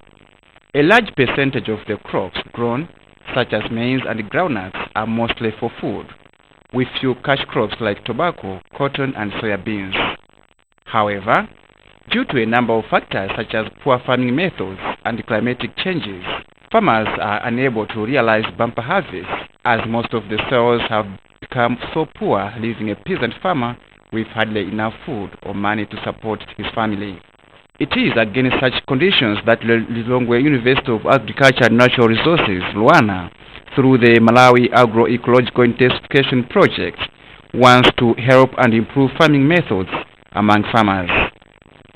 Professor Vernon Kabambe is the program manager for the project and explains more on the introduction. This program we are calling it the Malawi Agroecological Intensification Hub. So it's actually a hub. So as a hub, it's a national hub where we are a center point for coordination of different partners that are interested in agricultural production, but with an ecosystem in mind. That's why it's agroecological. So the idea is, at country level, we want as much as possible to have people to be agroecological conscious, because the FAO has basically has provided a guide for agroecological intensification. And the key point there is that we should be more a broader based. For instance, FAO is encouraging that we should mind the issues of diversity, recycling, synergy, and in fact, further than including social values such as co-creation and even economics in the way we are planning agricultural production systems. The word agro refers to agriculture, so we are trying to make sure that agriculture is ecologically minded. Professor Kabambe singles out soil improvement as a very important element in the program. So that includes therefore many things, including soil conservation, we have to improve fertility, of course, because without fertility you have yields that are not attractive. But once the yields are attractive, you want to maintain them there in a sustainable manner. So that's what the definition is. This is like the definition of agroecological intensification. Sustainability, to mind the issues of erosion, but you must make economic gain, as well as taking care of synergies and recycling, which is all important indeed. The project is working in some selected sites in the country where it trains farmers on best practices in as far as conserving the ecology is concerned. We are working in Kasungu, Lilongwe, we are working in Bedza and in Cheo. So there it's where we'll be training working with farmers, training them, and even conducting research. But the key idea is, because of the national stakeholder panel which we have, we will be feeding into that one, so that our results and findings can go all over the country. And also what we are doing is, if any stakeholder is already into good practices, the idea is then we don't have to reinvent the wheel. What we do is to go to that facility, try to use it as a training facility, and produce our training material from that stakeholder and use it even in our sites, or let the rest of the stakeholders learn that actually our friends are more advanced. As a hub, the Malawi Agroecological Intensification Project implements some of its research technologies in areas where other institutions like Total Land Care are already established. The Mwansambo Extension Planning Area in Nkhotakota District is one area where conservation agriculture has been intensified. Jonathan Kwanjana is Total Land Care Field Officer for Mwansambo EPA, and it takes us through their partnership with Luana. Amanga mudziwa Luana ndi skulu ya ugayenjede imene imachita ntchito zosiyana-siyana makamaka zokhudzana ndi. As you know, Luana is an institution that conducts lots of agricultural research, and so they are the ones leading this project, while us TLC are leading in training the farmers on the ground about the best practices. Kuphunzitsa alimiwo iwowa ali ku Luana kuja kutithandizira mwina ndi mwina mwaka mwa kufukufuku kuti zonse ziyende bwino. As an institution, Total Land Care is so impressed with the conservation agriculture technologies being practiced and benefiting farmers in the area. Ukuthandiza kwambiri nthaka yathu kukhala ya mphamvu nthawi iliyonse, komanso ukuthandiza kusunga chinyezi, ukuthandiza kuti nthaka yathu isakokoloke. Mukhazi ubwera dzinja ndikuona minda iwiri mudzaona kuti munda umene mukuchita komulera nthaka. Conservation agriculture is helping to improve our soil constitution, retains moisture, and also helps in checking soil erosion. Visitors, when the crops are in the fields, you'll notice that in CA fields, lots of chickens are loitering around looking for food from the earth, but from the other fields, you hardly find chickens. This is a clear testimony that CA improves humans in soils, thereby promoting the presence of living organisms. Secondly, conservation agriculture reduces labor on the part of the farmers from ground clearing, making ridges, and all the processes. With CA, farming is really made simple. Pamene tikangochita izizi za mulera nthaza tibe nthawi yononga mphamvu zambiri kwa kumagalauza kunyamula chidoti chambiri ayi atilibe nthawi yoti tidzabwere tizidzabandira ayi choncho munthu mmodzi akaza kusamala munda waukulu pa yeyekha osagwiritsa ntchito zinthu zambiri zimene angaononge pa munda paja. To many farmers, the introduction of conservation agriculture is the way forward to move towards prosperity as it has transformed their living standards. They are able to grow crops such as maize, groundnuts, pigeon peas, and cotton. Farmers have also learned new ways to conserve the environment through planting and caring for trees as well as regenerants. The use of efficient stoves in many households is also a step forward towards sustainable fuel wood use. Bainet Mandowa from Nkunda village in traditional authority Mwansambo in Nkota is one farmer who realizes some benefits from the Malawi Agroecological Intensification Hub project. But how much does he know about conservation agriculture? Kuno tumalimbikitsidwa n'injira za mtakafu lawosomera nthaka. Zinthu zimene zozo zimene tulimbikitsidwa kuchokera kwa zilangizi We are being encouraged by the agriculture extension officers from both government and other private institutions to practice conservation agriculture. We were used to clear the fields of all debris and burn them, but this time around we spread the garbage in the fields. By spreading the garbage, we conserve the moisture in the soil for our crops. At first, when we burnt the debris, we are denying the soils the much needed fertilizer. So, now that we are able to feed the soils, we are harvesting bumper yield in return.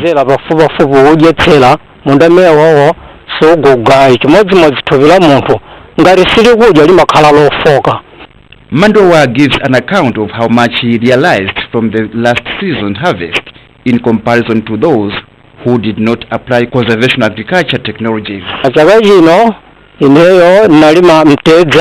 I planted groundnuts to the field of 3/4 of an acre, and despite that the crops were attacked by some diseases like many other fields in the area, I managed to harvest 70 pails of 20 liters each. My friends who planted a similar field but without new technologies harvested only 7 to 10 pails. The Malawi Agroecological Intensification Hub also promotes tree planting, including agroforestry. In Malomo EPA in Chis district, farmers are also being trained in similar technologies. Henry Kajadila from Kapangama village in TH Lowoko in the district is a lead farmer who is benefiting from the new technologies. He mentions some of the farm enterprises being practiced in the area. Achira zikuzikulu zimene tikupanga dera lino la Kapangama zilipo zingapo. Choyamba tili ndi ntchito zimene We are involved in a number of farm enterprises such as environmental conservation, conservation agriculture, irrigation, as well as person livestock programs. Zimene timalima zamthirira kuchokera pamenepo tili ntchito zimene timagwira mbungiro mweli za person monga kupereka ziweto kwa alimi. But what relationship is there between the person of livestock to farmers and the AEI program? The person program is so important, especially this time when the rains are so inconsistent. When you have livestock, you are sure that they will produce in spite of any conditions. We benefit through manure, and when animals multiply, you are at liberty to sell so that you can also buy some additional foodstuffs to add to the little that you have harvested.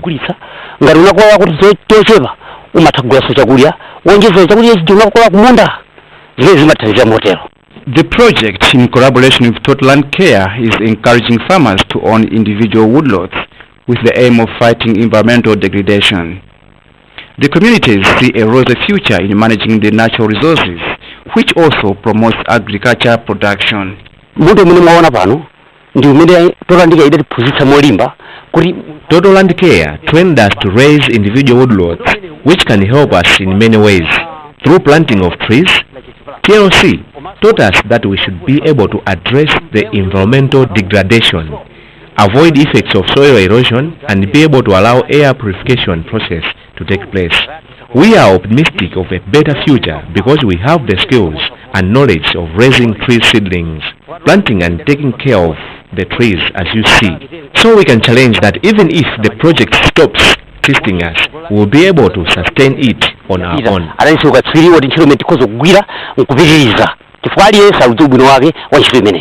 Indeed, with new technologies such as conservation agriculture, tree management, irrigation, agroforestry, and others, farmers are assured of improvement in their harvest and financial status. The Malawi Agroecological Intensification Hub therefore stands out to be the real friend of farmers as it provides everything required to improve on farming habits. It is therefore important to let this knowledge grow if food security at household level is to be sustainably realized.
The following program is paid for, and the content and views expressed therein are not necessarily those of MBC TV.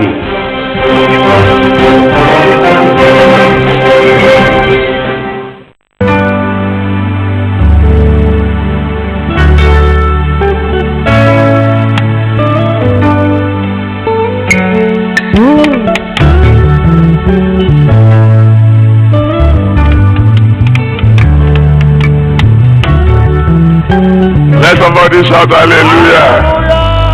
In my life, I will be done. Anybody like that here?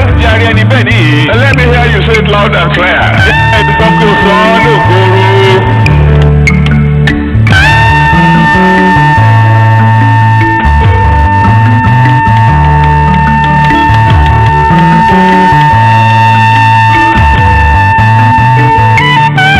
And I decree tonight that every one of you from now on you will begin to excel.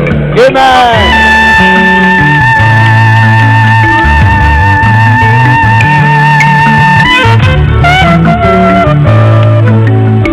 Who is the one fellow that he will stand beside him or her? Say, you are the one who will get my attention.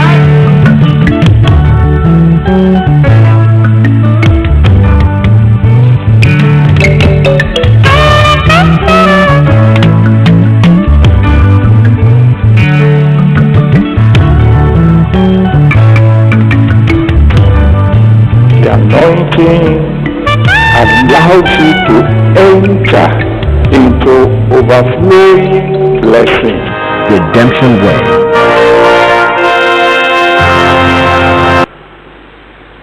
But as the lady got to the door, she turned and said, "Sir, I want to apologize. Actually, I wanted to bring you 100,000. But something occurred and I had to spend 50,000. And God reminded the man of God, I asked you to give 1,000, you gave 500. What you gave I multiplied by 100 and gave it back to you. Tell your neighbor, hearken diligently. If you hearken diligently, you will be healed. I have no doubt at all that the healings that will occur during this convention will be more than anybody can count. Why? Because Psalm 107 verse 20. Psalm 107 verse 20 says, He sent His word and He healed them. If by the time God is sending His word to heal you, you got distracted, the word will still come, but it will miss the target. When you read Mark chapter 10 from verse 46 to 52, Mark 10, 46 to 52, you understand that Bartimaeus got his miracle because he had heard that Jesus was passing by. He had never attended any of Jesus' meetings, but he had heard about his ability to heal the sick, about his ability to perform miracles. He had heard. So when his day came and he heard that Jesus was passing by, he grabbed this opportunity. For someone here listening to me tonight, even by tomorrow evening, you'll be sharing your testimony.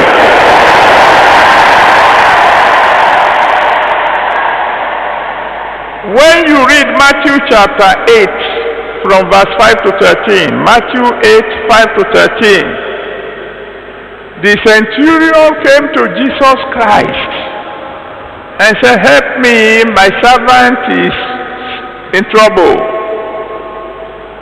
I need healing for my servant.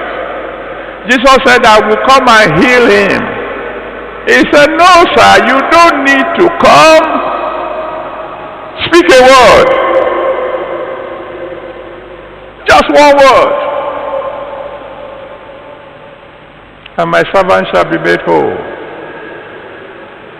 I stand here today as a representative of the Most High God, and I'm speaking a word to someone. You shall be healed this week.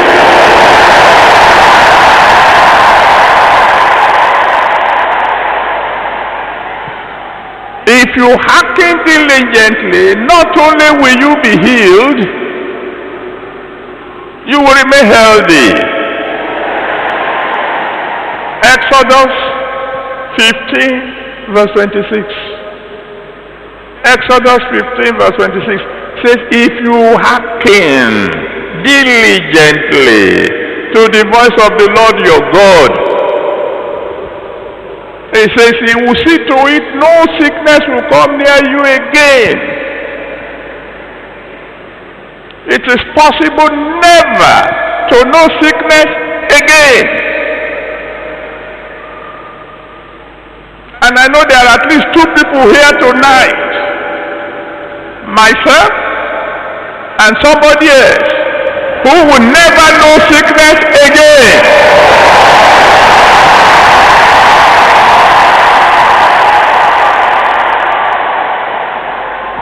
Because we will hearken diligently to the voice of the Lord. If you hearken diligently to the voice of the Lord your God, you will be victorious. He said it in the text we read, Deuteronomy 28, verse 7. He said, your enemies that come against you shall be smitten before your face. You are not the one who will do the smiting. He said, Leave it to me. I will deal with your enemies. He said, when they come against you one way, they will flee. How many ways? 7 ways.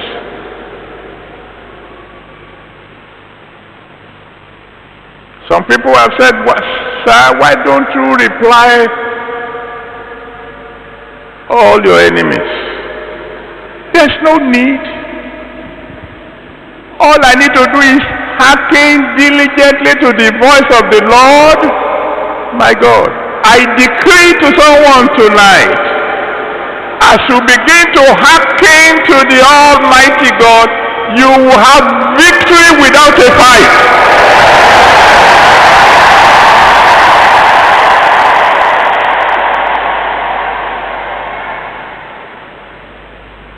Don't just listen.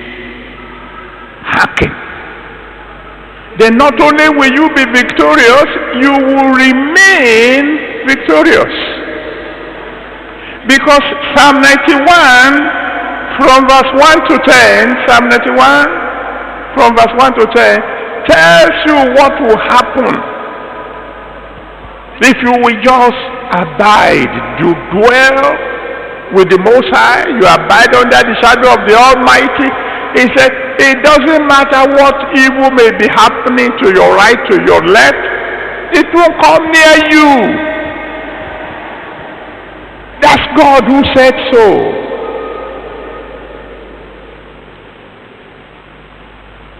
Hearken diligently. You will be victorious and you will remain victorious. Hearken diligently and you will prosper. The same Deuteronomy 28. By the time you read verses 11 and 12, Deuteronomy 28 verses 11 and 12, the Bible says God will bless you so much you'll be lending to nations. It is God who said so. No matter what some people may tell you. Some people will tell you that if you're a Christian, you are supposed to die poor. Tell the devil is a liar. My God said, if you hearken diligently, you will lend to nations and you will not borrow. That is what he said. I want you to help me tell your neighbor, I don't know about you, but I refuse to be poor. The way you are saying it shows you don't even.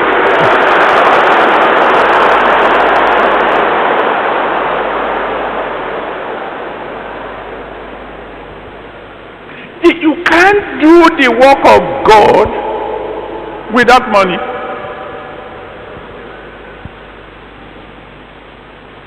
You can't arrange this kind of meeting without money. And those people who are trying to convince you not to do anything that is going to bring divine prosperity to you, they are not your friends. Say it one more time. I refuse to die poor.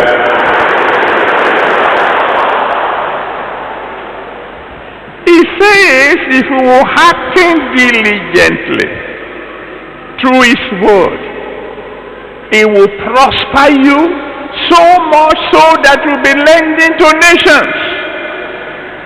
We cannot take the gospel to all the corners of the world without money.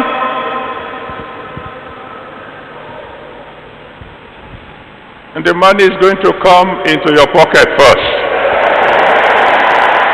I didn't hear you.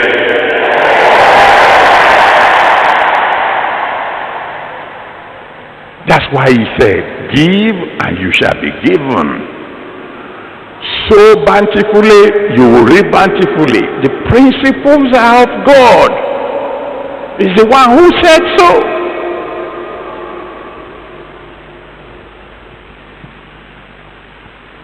hearken diligently, and you will be promoted. I'm not the one saying so. He is the one who said so. In the same Deuteronomy 28 verse 13. Deuteronomy 28 verse 13.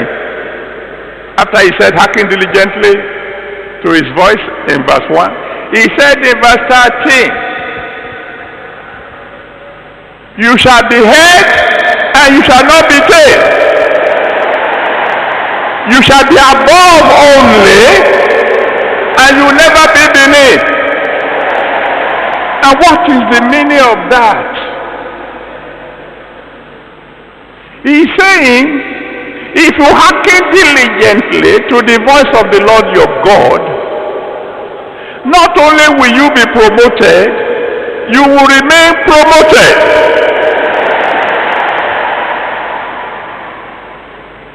Why? Because promotion comes from God. He's the one who promotes.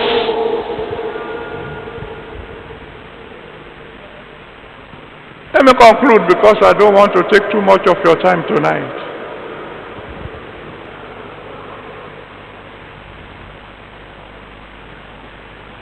Whether the enemy likes it or not,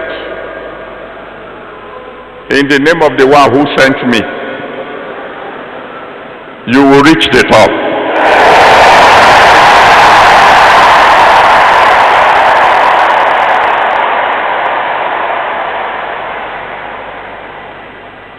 Hearken diligently and surrender to Jesus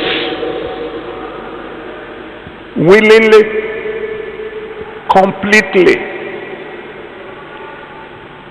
It doesn't matter what any philosopher may say. Romans chapter 6 verse 23. Romans 6:23 is clear. The wages of sin is death. It is God who said so in his word. But he also says in Matthew 11 verse 28 to 30, Matthew 11, 28 to 30, come unto me, all ye that labor and are heavy laden, and I will give you rest. Take my yoke upon you, learn of me. Come to him. Come to him willingly. Surrender your life to him. Say bye-bye to a life of sin. And the Bible says the blood of Jesus Christ, his son, will wipe away all your sins. That's what God said. And if you don't surrender to him willingly, believe it or not, one day you are still going to bow before him and say, Jesus, you are Lord. Why? It is written, at the name of Jesus, every knee must bow. And instead of doing it by force, why don't you do it willingly? I'll tell you only one story, and then you go and pray.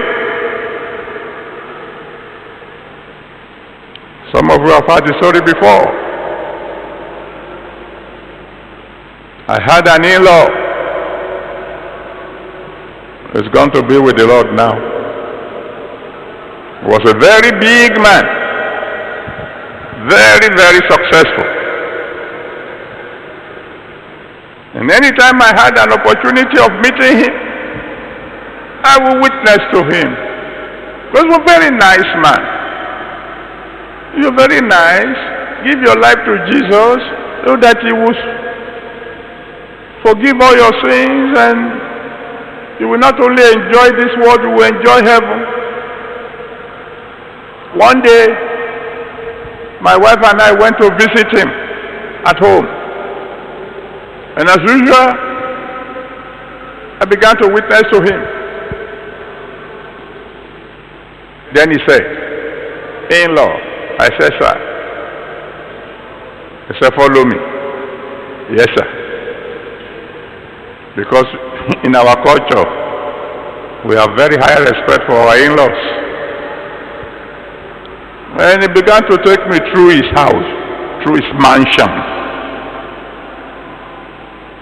In one room, there are freezers. Open one freezer, goats roasted whole. Another freezer, turkey roasted whole. Another freezer, something else roasted whole. Took me round the mansion. By the time we returned, he said to me, in-law, I said, sir, you say you have Jesus? I said, yes, sir. Do you have all these things?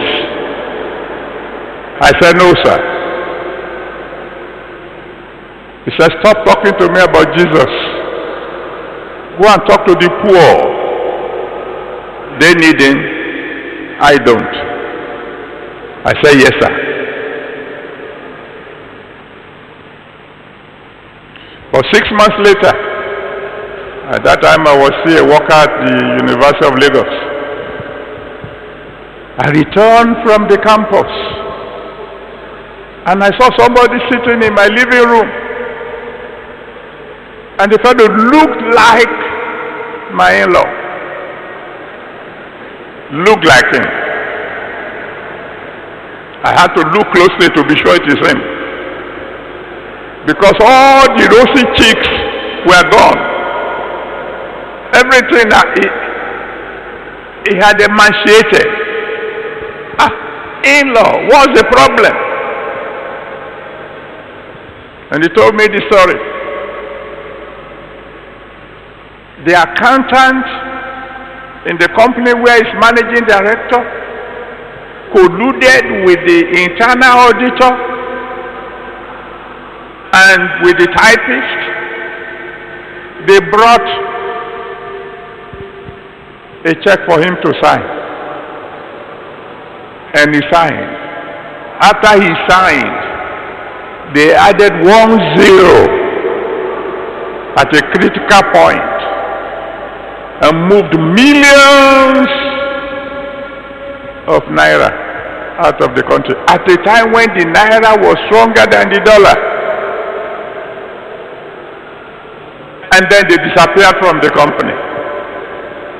And now, when the fraud was detected, said, "This your signature?" I said, "Yes, sir." So, where's the money? And he was facing a long jail term. He was facing losing everything he ever had. That's when he came to me. "Okay, in-law, what do you want me to do?"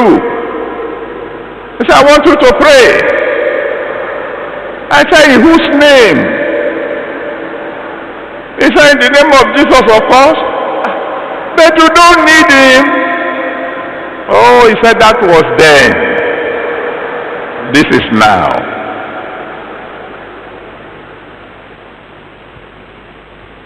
I didn't have to preach long.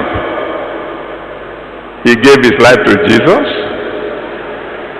And then I said, "Come and eat." He said, "I'm sorry, I can't eat pepper." What? Of all the food in the house. He said, "You can only eat when there's no trouble." Surrender to Jesus tonight. Don't wait till tomorrow. Tomorrow might be too late. So I'm going to count from 1 to 12, because I know the auditorium is already full. Before I say 12, make sure you're already standing before me. So you must run to come and surrender your life to him. If you don't surrender to him willingly, you will surrender by force. At the name of Jesus, every knee will bow, whether you do it willingly or you don't do it willingly. But if you come now, he will have mercy on you, he will save your soul, and his blood will wipe away your sins and your life will begin afresh. So I'm counting now. 1.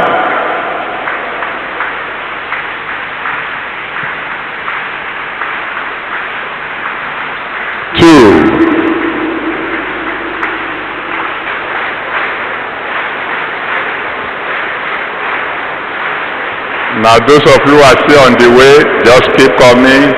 Make sure you get here before I finish praying. You are not too late yet. Keep coming. But those of you already in front, lift your voice to the Almighty God. In your own language, just tell him, I've come to surrender my life to you now. Please save my soul. Forgive all my sins. Let your blood wash me clean. And give me a brand new beginning, oh Lord. Give me a brand new beginning. And I will do your will from now on. Thank you, Father. In Jesus' mighty name we have prayed. Almighty and most merciful Father, I just want to thank you for your word. And I want to thank you for all these your children that have come forward tonight to surrender their lives to you. Please remember your promise that whosoever will come unto you, you will no wise cast out. They have come to you now, Father. Please receive them in Jesus' name. Let your blood wash away their sins. Save their souls, Lord, and write their names in the book of life.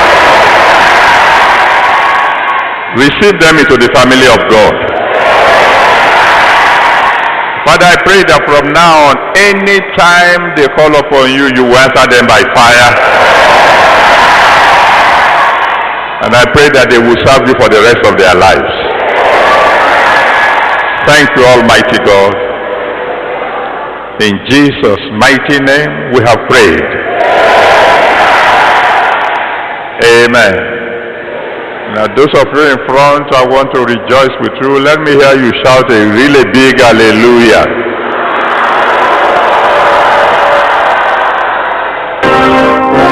You're watching Redemption Way.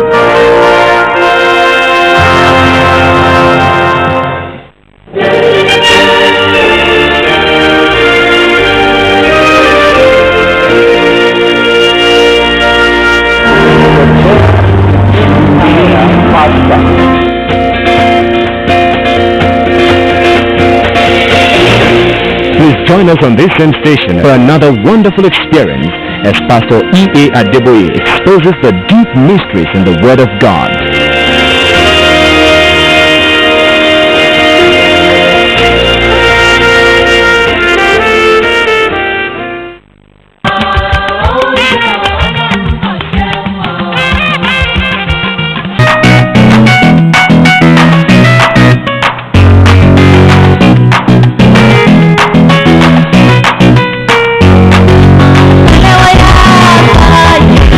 Moyo wangu,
Good morning and welcome to this edition of MBC News Hour.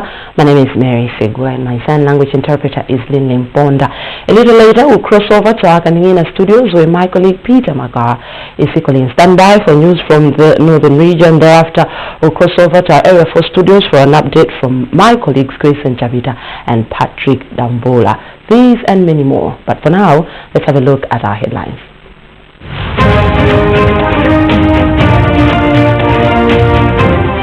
Russian President Vladimir Putin treated Malawi President Professor Arthur Peter Mutharika and other heads of state to a dinner gala. The First Lady lauds MBC's Ogunda Mageza program for its transformative impact among the less privileged.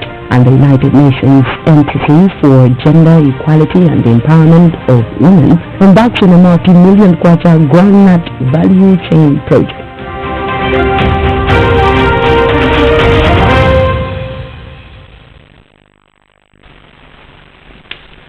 Glad you could join us, and now the news in detail. The Russia-Africa Summit is underway in Sochi, Russia. President Professor Arthur Peter Mutharika has joined other African countries and leaders in the delegation. President Putin spoke with the president at the dinner that he hosted for Professor Arthur Peter Mutharika. At the gala, President Professor Arthur Peter Mutharika had the honor of sharing a table with Russian President Vladimir Putin, President Nyusi of Mozambique, Cyril Ramaphosa of South Africa, and Abdel Fattah Sisi of Egypt, where they exchanged notes. Before the dinner, the Malawi leader joined other African leaders to a meet and greet photo session with Russian President Vladimir Putin. On Thursday, October 24, 2019, President Mutharika is to address the first plenary session of the Russia-Africa Summit. For MBC News in Sochi, Russia, this is Georgie Nkandawire.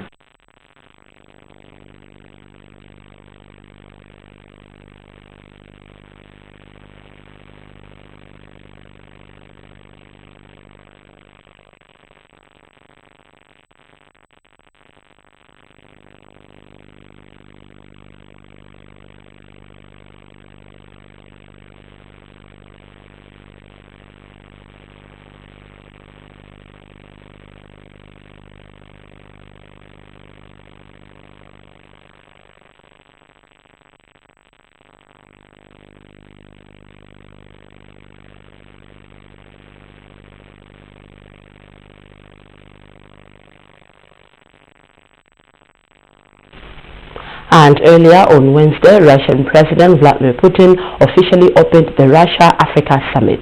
George Nkandawire with the details.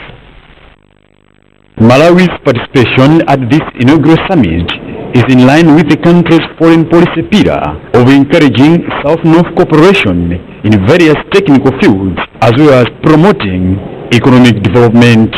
In his official address, Russian President Vladimir Putin said the forum offers Africa and Russia an opportunity to expand together in areas of trade, investment and cooperation.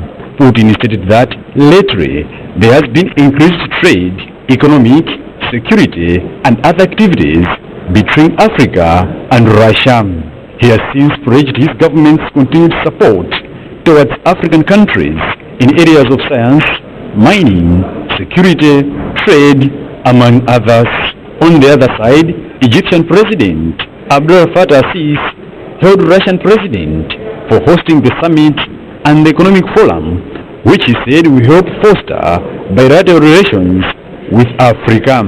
According to the official program, today delegates are expected to discuss issues around agriculture, mining, internet access and housing. Over 40 African heads of state and 5,000 delegates from the African business communities, diaspora organizations, as well as Russian business entities and investors are attending the economic summit. For MBC News in Sochi, Russia, this is Georgie Nkandawire. MBC Zokondamai program is going a long way in transforming under-resourced individuals and communities. The First Lady, Madam Professor Gertrude Mutarika, was speaking at Nkobola Lodge in Mangochi.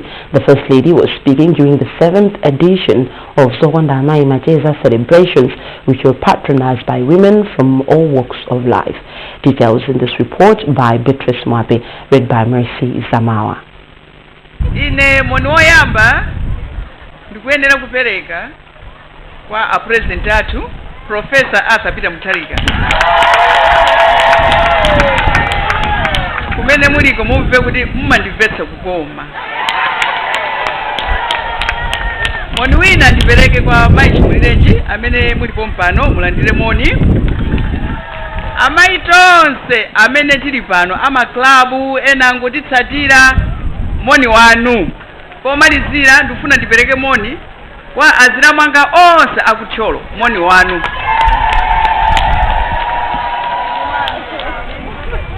Nyimbo imene ndifuna kuti ndivine nanu amayi. First Lady Madam Professor Gertrude Mutarika, the biggest fan and member of Zokondamai, sending her greetings during the Zokondamai Macheza 2019. Over the years, the program has migrated from being a mere greetings platform to a unifying and life-transforming initiative. At this colorful event, women shared joy through different activities. Together, they played netball, beach soccer, dancing and of course, beauty pageant, among others. Speaking during the event, which coincides with the Mother's Day, First Lady Madam Professor Gertrude Mutarika said the program has helped to promote unity and growth among women in the country. Madam Mutarika said this has the capability to transform communities and the country at large, since women always play a key role in developing the society. Programu yalithandiza kuona mavuto andera mwathu nkuona kuti kodi ife tithandiza bwanji. Tiye tipitirizepo amayi kutengapo mbali monga timachitira nthawi zonse. Programu ya Zokondamai yatitsekula maso tedi. Poyamba tinkangoti wina akamadandaula ife mongoti zake. Kaya mwana wa school alibe school fees mongoti ndi wanga. Kaya gogo ena akudandaula ife timati ndi agogo wanga. Koma pano tikupanga zimezo ngati ayi tikukhala okhudzidwa. Programu yatitsekula maso ndi kutipasa chikondi. Programu imeneyi yatibweretsa chikondi ndipo yatisinthitsa maganizidwe athu. Tasintha sitiliso chimodzimodzi. Tumaganiza mwantundu wina, tumaganiza mwachikondi. Ine ndifuna ndikuyamike na amayi chifukwa chokuti mchaka chimenechi tayendera limodzi. Kaya ku Kasungu, kaya ku Tcholo, kaya ku Phalombe, aku Mzimba, tayendera limodzi nagapa nkhani ya kansa. Tayendera limodzi mmakhala m'magulu mwanu kumapita kumakathandiza kufalitsa uthenga kuti anthu akayezetse kansa. Ndipo ndikutsimikizireni kuti mwina sitingaone panopo komano tapulumutsa miyoyo ya azimayi anzathu ambiri amene kupanda kufotokoza mwina bwezi ali m'manda tapulumutsa. And in his remarks, Minister of Information Mark Bodoman applauded MBC for extending its footprint from informing, educating and entertaining to empowering people in the communities through its programming. Bodoman says his ministry will continue to provide the much-needed support so that MPC continues to make an impact in people's lives in the country. Ndiloleni kuti ndiyamikire gawo lomwe wairesi ya MBC matenga kufalitsa uthenga, kuphunzitsa anthu komanso kuwasangalatsa. Programu ya Zokondamai ndi chitsanzo cha ntchito zimene MBC ikugwira m'dziko muno. Taona programu ya Zokondamai ikusintha kuchoka pa programu yomwe amayi amangopereka moni pa wairesi kufika pa programu yomwe amayi amagawana nzeru. Boma kudzera ku nduna wanga lili ndi chikhulupiriro choti mu programu ngati awa ali ndi kuthekera kulimbikitsa aliyense kutengapo gawo pothetsa mavuto osiyanasiyana a mdziko muno. Director General of MBC Aubrey Sumbleta said the corporation will continue to inspire people in the country through its quality programming. Sumbleta has commended President Professor Arthur Mutarika and the First Lady Madam Professor Gertrude Mutarika for their commitment in supporting the initiative. Olemekezeka a First Lady, ndimati ndinene kuti ngati report ku office kwanu kuti programu ya Zokondamai ikupita patsogolo kwambiri. Chaka ndi chaka zinthu zikusintha, miyoyo ya amayi ikupita patsogolo, amayi akutenga nawo mbali pa ntchito zosiyanasiyana zotukula mabanja awo, miyoyo yawo, komanso yakumadera kumene iwowa akukhala. Ife ngati MBC tili wokonzeka kupitiriza kugwira ntchito ndi amayi amenewa, komanso kukuthandizani inu mu ntchito zanu zimene mukuchita zosiyanasiyana. Also present at the event were women traditional leaders and wives of traditional leaders from across the country. Among them, Her Royal Highness Queen Mbera the 50th, wife to Inkosi Amakosi Mbera the 50th, Senior Chief Chikumbu and Nkanda of Mulanje, T.A. Kabudula Mbwatarika and Njewa of Lilongwe, wife to Senior Chief Kaomba of Kasungu and the host group village headwoman Chipoka of Mangochi, just to mention a few.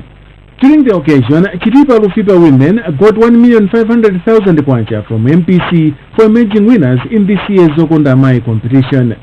The group also pocketed an extra 1 million kwacha from President Professor Afabita Mutharika and the First Lady. Mulanje Shinakanaka got 1 million kwacha from MPC and 500,000 kwacha from President Mutharika. Machinga 3 group got 750,000 kwacha from MPC and 350,000 kwacha from the Malawi leader.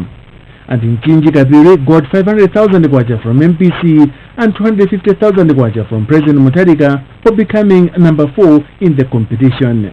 The MPC Zogonda Mai Macheza started 7 years ago as a way of unifying women who participate in the MPC Radio 1 Zogonda Mai phone-in program.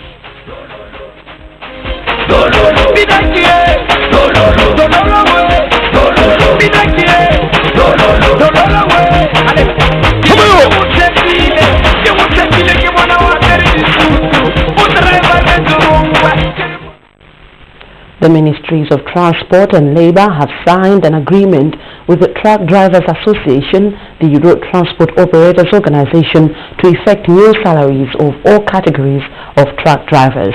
Among other things, under the agreement, minimum salary for all drivers remains 60,000 kwacha, while those driving 30-ton trucks that carry dry cargo, their minimum is 100,000 kwacha.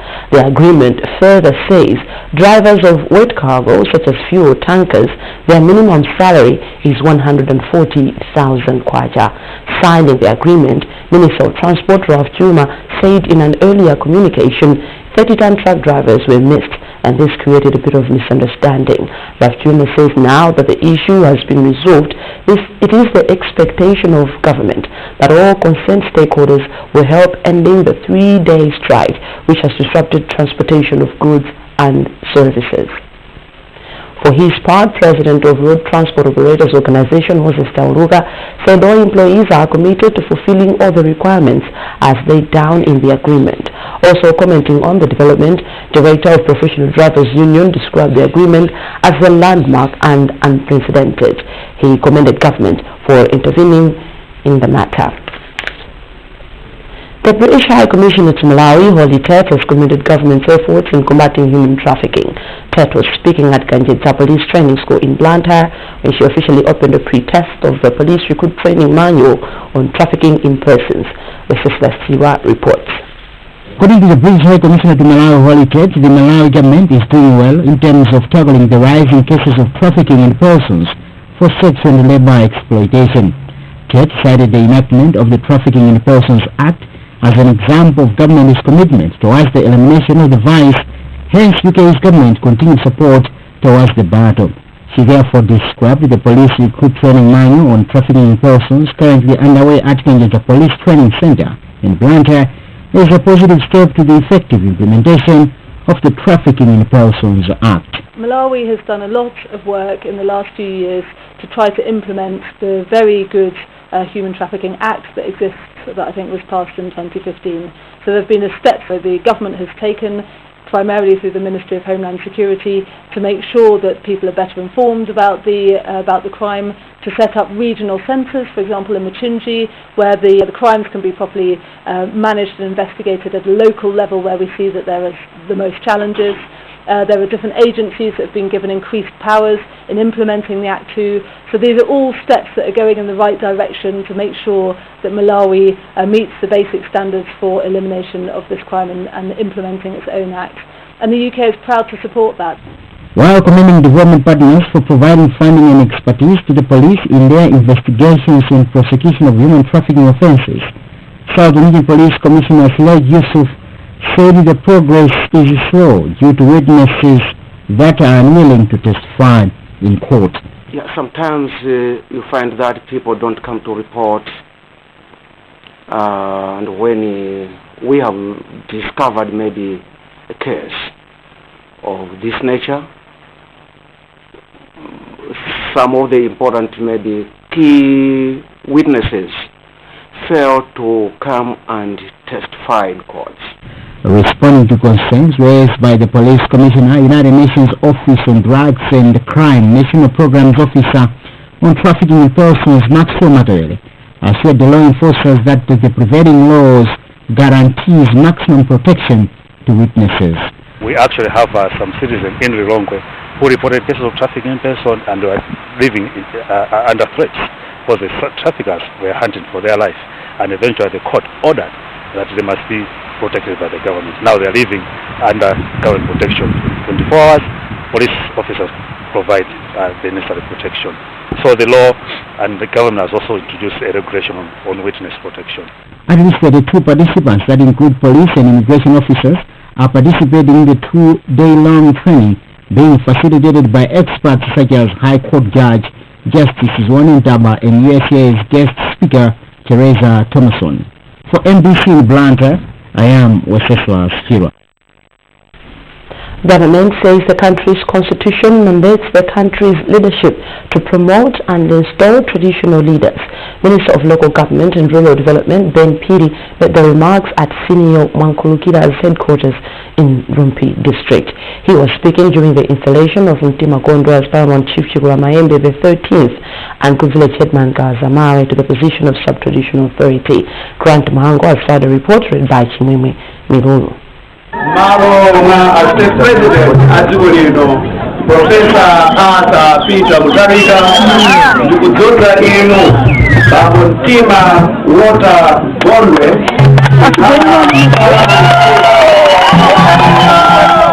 Following the death of John Hade Gondwe in 2018, who was the 12th Tumbuka Paramount Chief Chigula Mayembe, Chieftain Serangos erupted on the rightful heir to the throne of the Tumbuka chieftaincy. After long legal battles, the royal family finally settled for Mtima Gondwe, son to the deceased, who has been acting for 8 years as their 13th Paramount Chief Chigula Mayembe.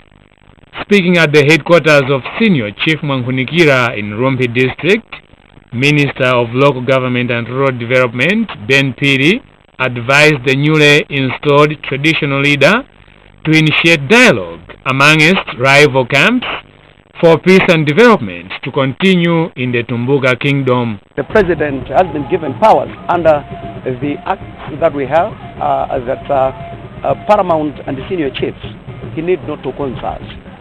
But going down, the chiefs in consultation with the president can elevate somebody to a different position. Therefore, it is very important that we recognize that once court cases and all disputes within the chieftainships are over, we should have one chief and one chief alone. I therefore was encouraging the chief to demonstrate his leadership skills, to make sure he reconciles the two families and take whatever challenges they had as a thing of the past, to making sure that his kingdom is not divided but is one, because it is only after we have kingdoms undivided that we will have undivided nation.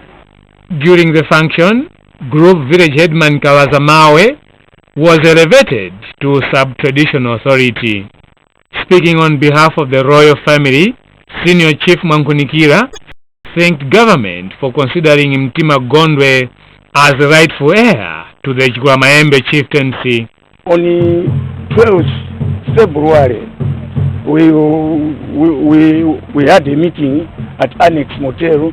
We three senior chiefs, Mamlowe, Katumbi, and I myself. At the end of that meeting, they agreed that Mtima Gondo should continue, but we want to have a constitution.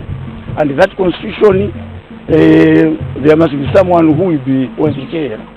So they agreed that Mtima Gondo should continue. The function was graced by other traditional leaders, government officials, and members of the royal families.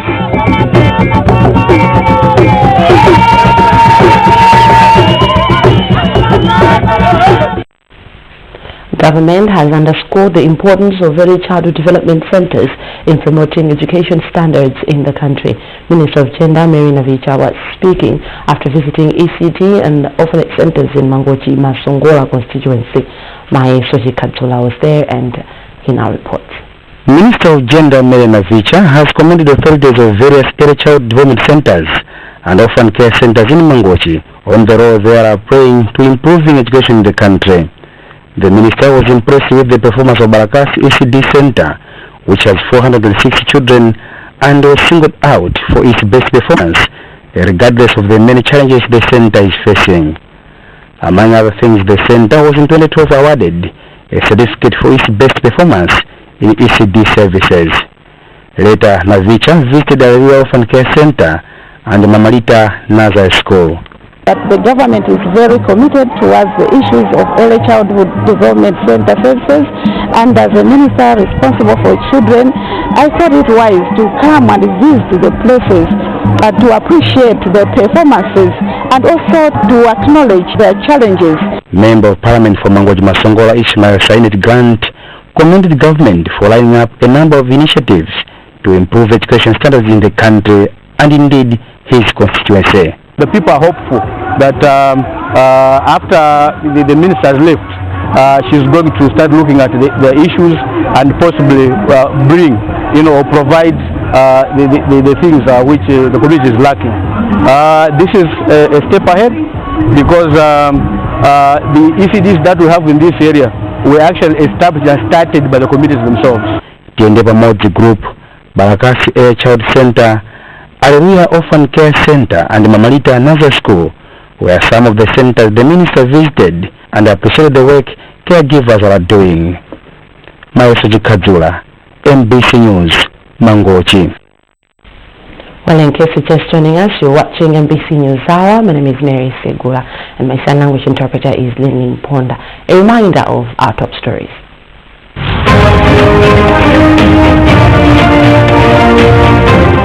Russian President Vladimir Putin treated Malawi President Professor Athapita Mutharika and other heads of state to a dinner gala.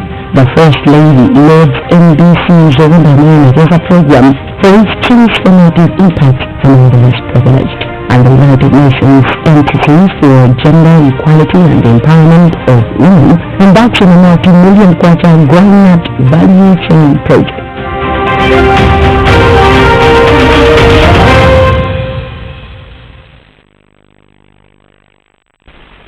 We now cross over to our Kanimina studios in Zuzu, where my colleague Peter Makawa is on standby for a news update from the northern region.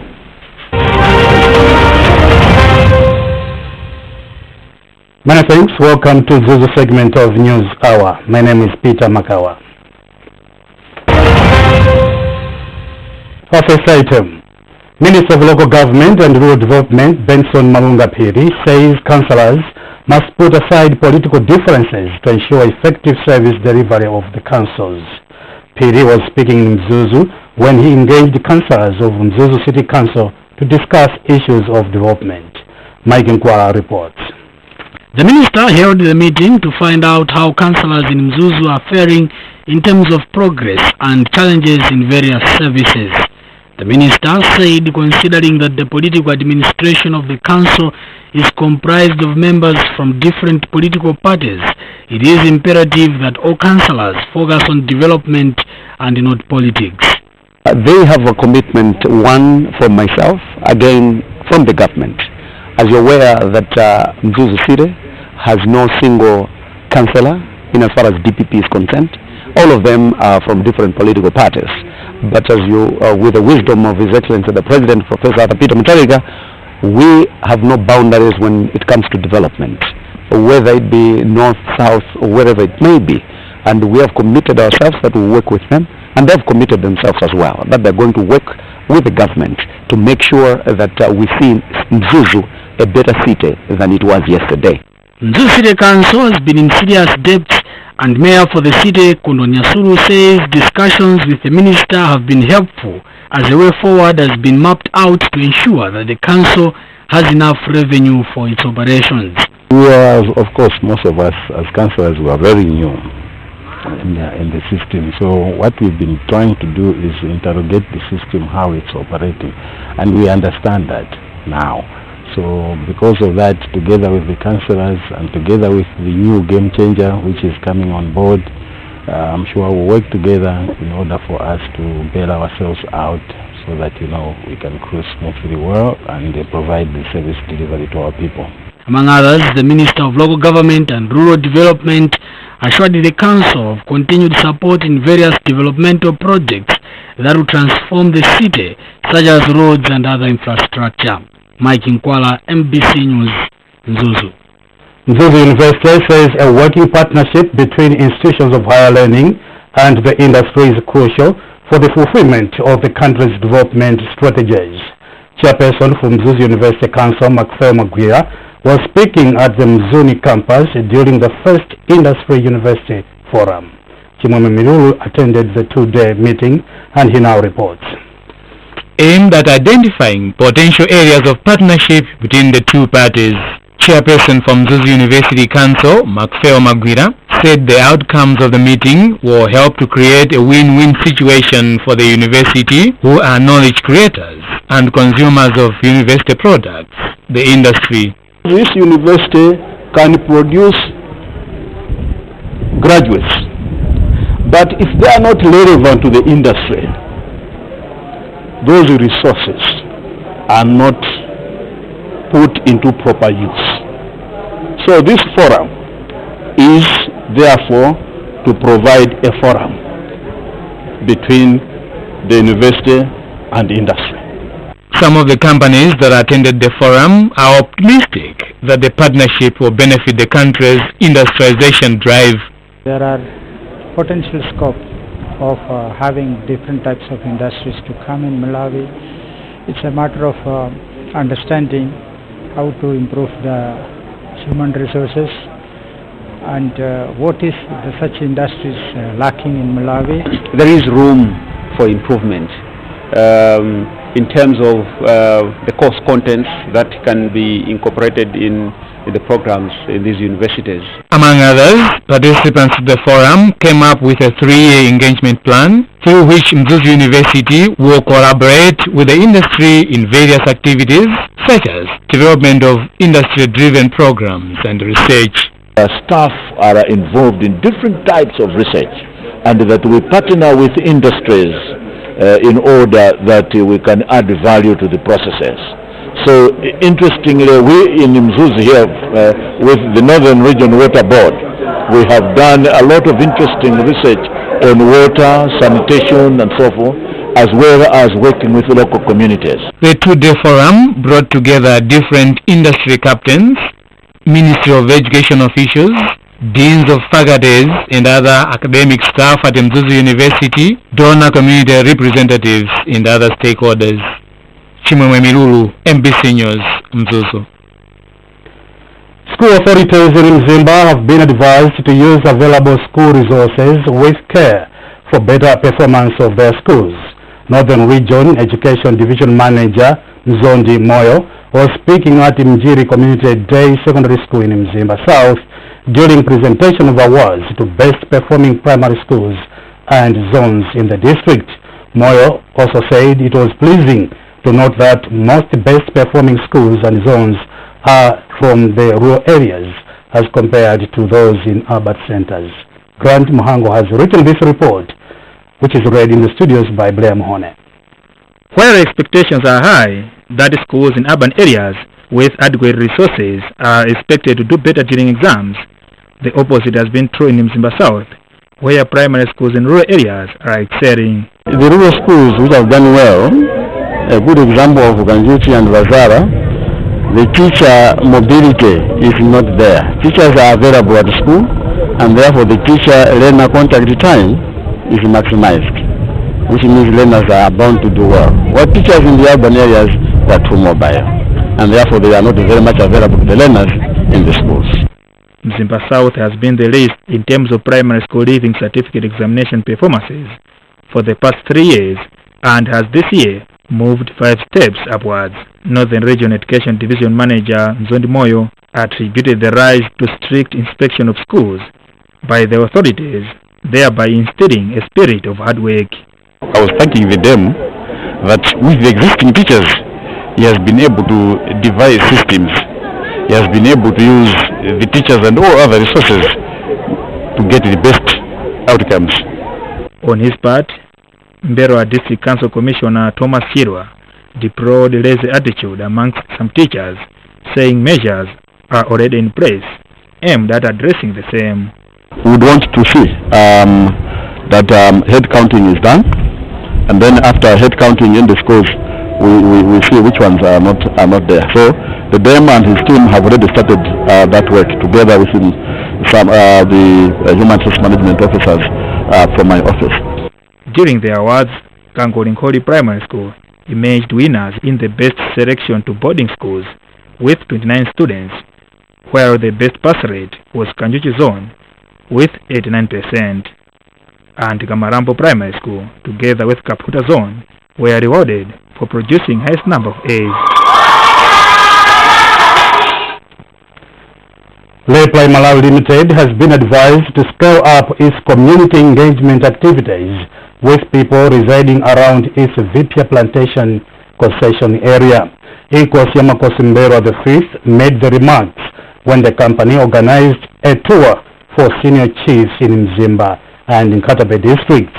The tour was organized for the community leaders to appreciate efforts being made by Reply to replenish the plantation. More in this report by Blair Mone.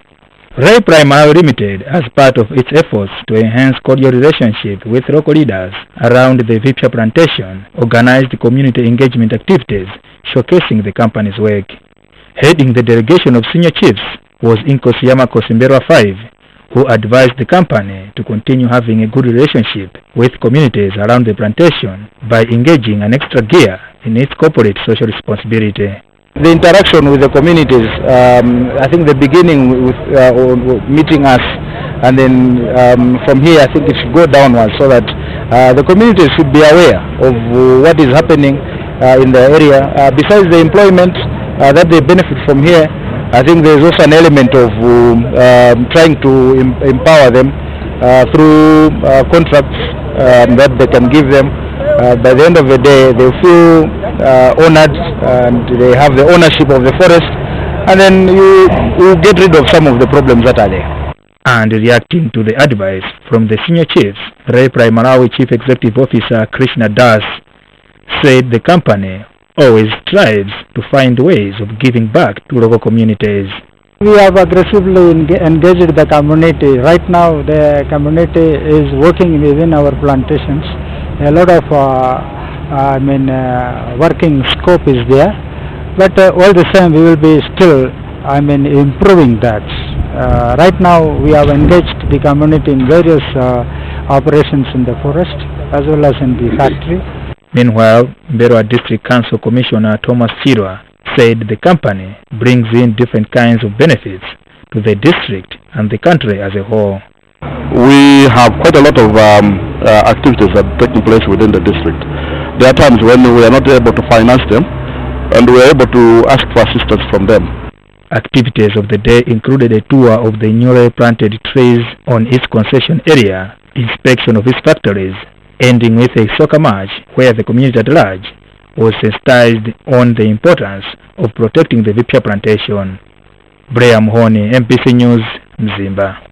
Well, with that item, we conclude this segment of News Hour, which is coming to you from MBC's Mzuzu Studios. Many thanks for watching. My name is Peter Makawa. Glad that you joined us. Now we hand you back to our television center in Blantyre.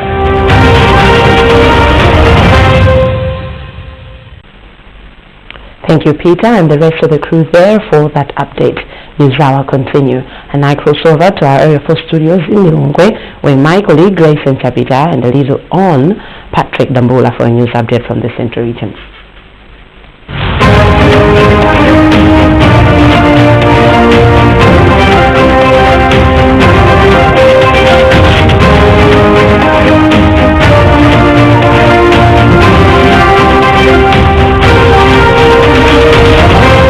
Welcome to the Lilongwe News Hour segment, coming away from our Area 4 studios, and you're with me, Grayson Chapita. Stay tuned.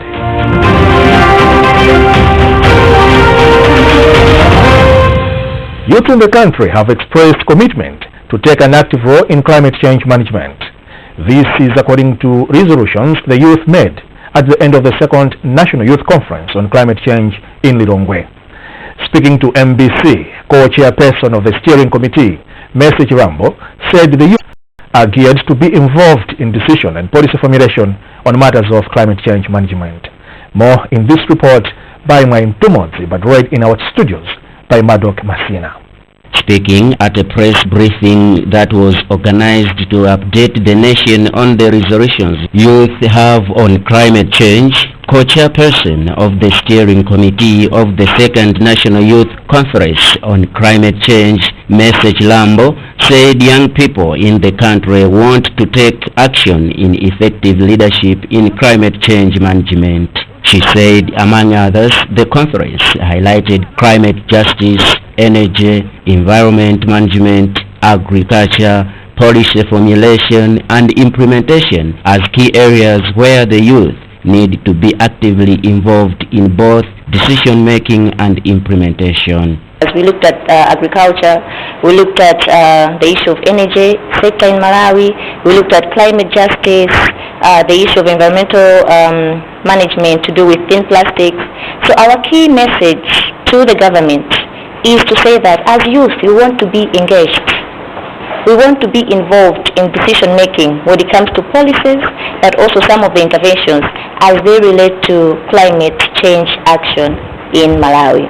On his part, National Youth Network on Climate Change Programs Manager Dominic Nyasulu said the resolutions will be forwarded to relevant authorities for action. I think our role as a secretariat now is to look at those recommendations and also prioritize in terms of short, medium and long term, so that then we develop an engagement strategy with other stakeholders, the government, the private sector and also the NGOs, because those recommendations are targeting these stakeholders.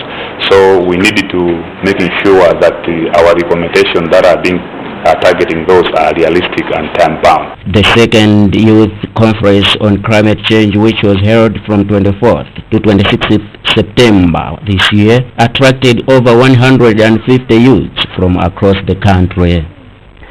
The United Nations Entity for Gender Equality and Empowerment of Women, UN Women, in collaboration with Standard Bank and Ministry of Agriculture, Irrigation and Water Development, have launched a close to 380 million kwacha groundnut value chain project for women in the country. Speaking when she launched the project at Nsalu Trading Center in Lilongwe, Chief Director in the Ministry of Agriculture, Yanira Mtubanyama, said the agriculture sector has taken the right direction where private companies are able to fund projects that help smallholder farmers. Eunice Jovu has more in this report. Groundnut has been a cash crop in Malawi for so long, but smallholder farmers lack capacity to benefit more from it since it has no strategic market. The project that is focusing on integrating women into the groundnut value chain, where they will be capacitated to add value and market the commodity, promises to change lives of women and their families, according to Ntubanyama. The Chief Director added that this is in line with the agriculture investment plan for the country. We are excited for the women. We are also excited that now they can be able to be provided with good information in terms of how they can market and how they can also provide information to the public in terms of marketing.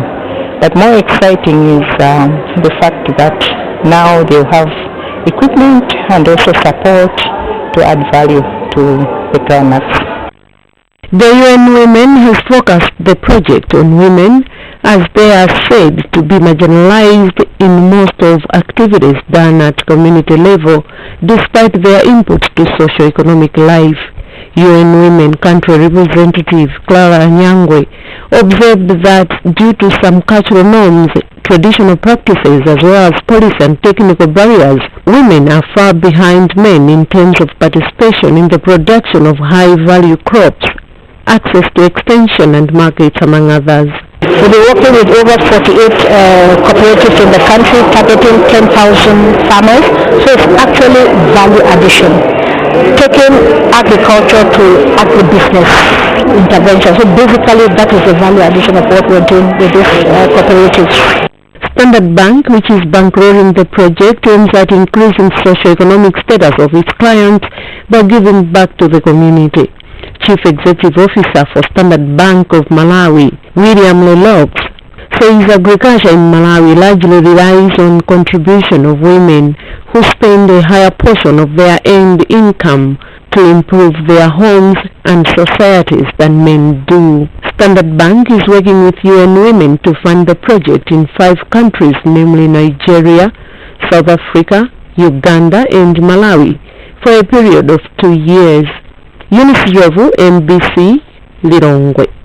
The Musicians Union of Malawi, MUM, has held the Swedish Musicians Union for empowering its membership on how they would work towards promoting the rights of musicians in the country. Speaking at the closing of a MUM 4-day training national workshop on capacity building, which was held in Lirongwe, the union's acting president, Gloria Manonga, said musicians in the country can now approach issues affecting the industry with an informed position. Doreen Sonani reports. This is one of the capacity building interventions for musicians body being conducted with support from the Swedish Musicians Union, imparting Malawian musicians with skills and knowledge on unionism for the effectiveness of the music industry. Acting MUM President Gloria Manonga says with the Swedish Union support, MUM has strengthened its unity and continued to gain its partners' trust through its operations. Manonga says the union members have been equipped with skills in contract negotiations, finance management, good governance, and other ways to promote the growth of the association, among others. We just have the talent, we just know how to sing, how to compose, but maybe not knowing that we are workers. As of now, we know that we are workers. As you are a worker, I am also a worker. When I'm hired, I must be paid. A musician must be paid, must have the wages, must have the security as well, good working conditions. A musician must be considered as a worker. One of the workshop facilitators from the International Federation of Musicians, FIM, Thomas Dayan, says he has seen great improvements in the operations of MUM since the initiation of the trainings. In the country there is no strong music industry. There are a lot of talented musicians, and the union has to develop also opportunities for musicians.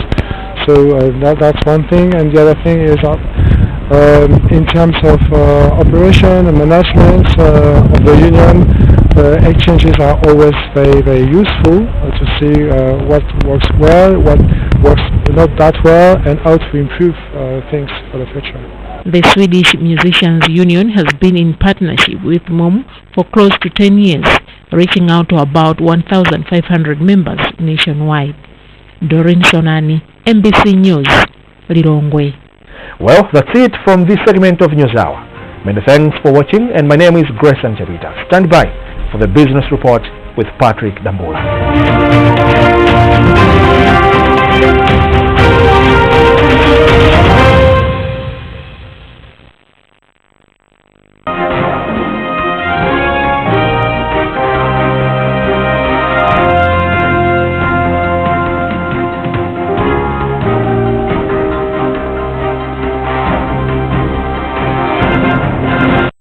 Yes, my name is Patrick Dambula and I welcome you to the business report.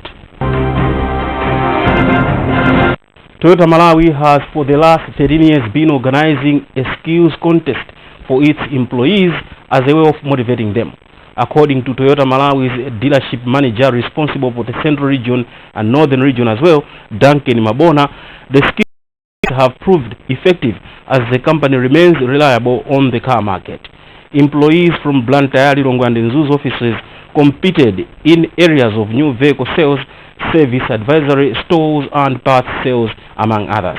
And the Tibeta Authority Regional Manager, Concepta Bamusi Kajoka, says they have been motivated by the Toyota Malawi and will start implementing the skills contest in their technical colleges to equip students with skills that the market demands. Generally, we want to work on our attitudes. So if someone is undergoing a skills contest, this is one person who is fully prepared in terms of attitudes, values, and all the other factors that matter active. So as people or our own students are getting ready to undergo a skills competition, it means they are implementing those skills, cleaning themselves, they are practicing those values and attitudes to ensure that they serve the customer. One of the leading mobile phone suppliers, Tecno, has launched a new brand of smartphones called Camon 12. The new device, which is a testament of the brand's improvement in smartphone photography, comes with a number of enhanced features, including a triple camera. Speaking at the launch of the new brand, digital marketing manager for Tecno Mobile, Marceline Kaunda, emphasized that the phone has improved features like camera, software speedness, and big storage capacity. These Camon series phones are phones that are known with having the best camera. Ever since we launched a phone called Camon in Tecno Mobile, it has been with the trend of having a good camera. So the aim, we are improving the cameras of the Camon series. The prices of these phones are very cheap, very affordable I should say. The aim is for each and every person to access a good thing that has best qualities at a very affordable price. As you know, with our African economy, we cannot afford to have something that is very expensive. That's why we have launched this phone. Next move is to make a phone that has 108 MP. That's 108 megapixels. We want a phone to act as an HD camera. You don't need to worry about going to take HD photos from HD photographers. You could just use your phone as an HD camera. Let's now take a look at how the Malawi Kwacha is trading against some major currencies around the world.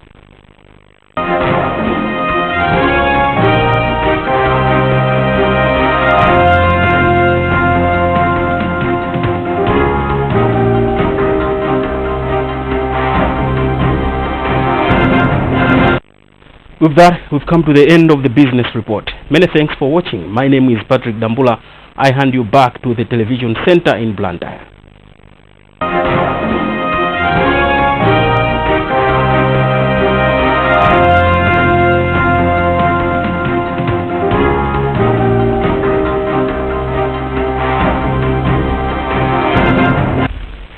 Thank you, Patrick, and earlier on, Grayson and the rest of the crew there for that update. And on that note, we also conclude this edition of MBC News Hour. But before we go, let's have a look at the headlines.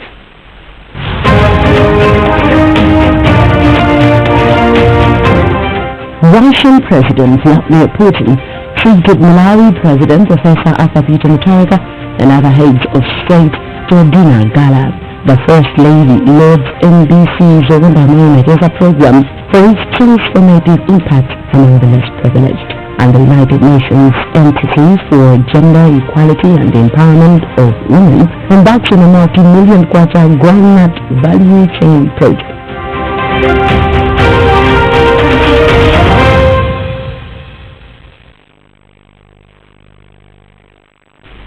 And that's it from our newsroom for now, but you can always visit us at mbc.mw for more.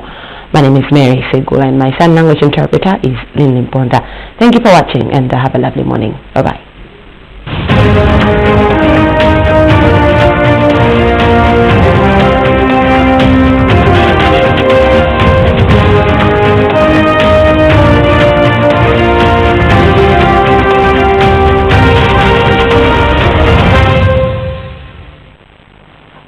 Hello and welcome to the weather forecast.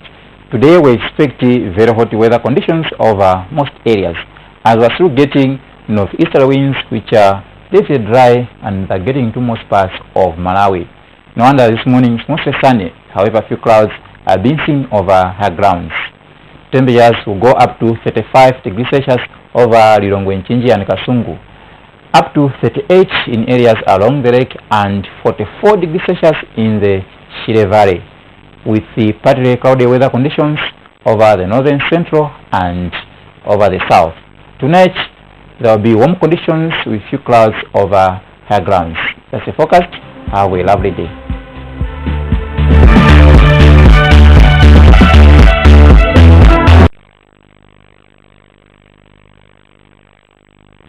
This is MBC.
Aku boy. Pemene berbobot. Mapuna ni kwa graduate. Iya. Ha? Mugana bempa kumene kulito ili. Koda Malawi bwanji. Chifoja ndindi chinomango kwa zabena pali posi. Ena mafika ngakhala kupanga chimbudzi kumene mawasa vomerezeka. Choncho nchilido menewu ohodza kapena kuchita chimbudzi pena pali posi. Ukwaza kufalisa matenda mizinda ndi matauni. Tejeri grizana nda SSD Professor Gerald Mutarika ndi bungwe jala Beautify Malawi Trust limene akuti tiyati pange mizinda yathu ndi matauni zikhale zosiririka ndi za ukhondo. Mukafuna kudziwa zambiri za Beautify Malawi Trust pitani pa website ya www.beautifymalawitrust.org. Akukupatsirani uthengawu ndi ya Beautify Malawi Trust.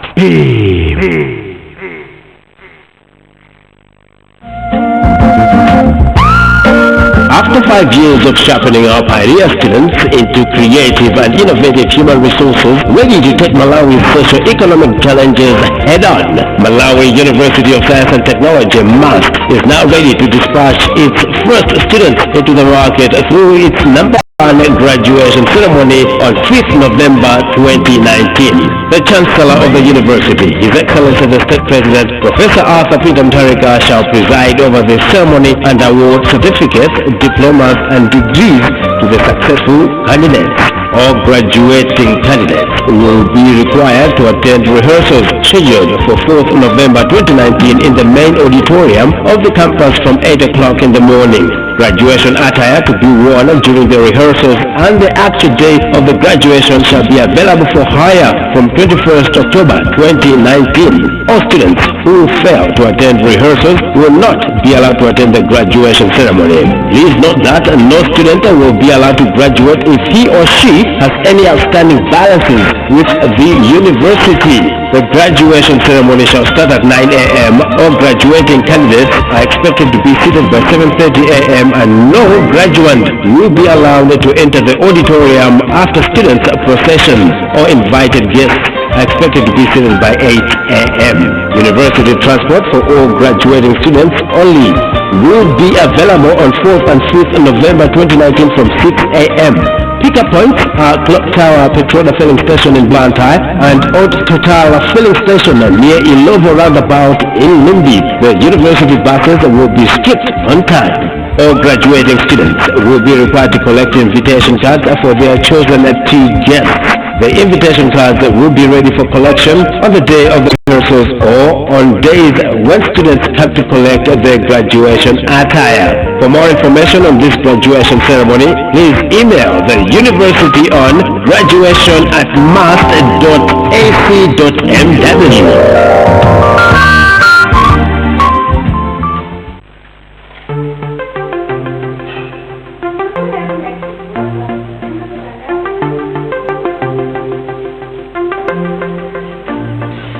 Palibe kintu kya mtengo w'abatale kuposa moyo wa muntu. Kupereka magazi kumathandiza kupulumutsa mioyo ya wanthu omwe ataya magazi pa ngozi, amayi oyembekezera ana ndi ena. Malawi wotsogola, Malawi wachifundo amapereka magazi popanda kuyembekezera mphoto ina iliyonse, pozindikira kuti popereka magazi akupulumutsa moyo. Titsamba ndife Amalawi kukhala okondana popereka magazi mosayembekezera malipiro aliwonse, pozindikira kuti palibe mphoto yomwe ingathe kufanana ndi moyo omwe tikupulumutsa popereka magazi. Tiyeni lero ku Malawi Blood Transfusion tikapereke magazi mu unyinji wathu. Perekani magazi, pulumutsani miyoyo. Uthengawu akupatsirani ndi Malawi Blood Transfusion Service.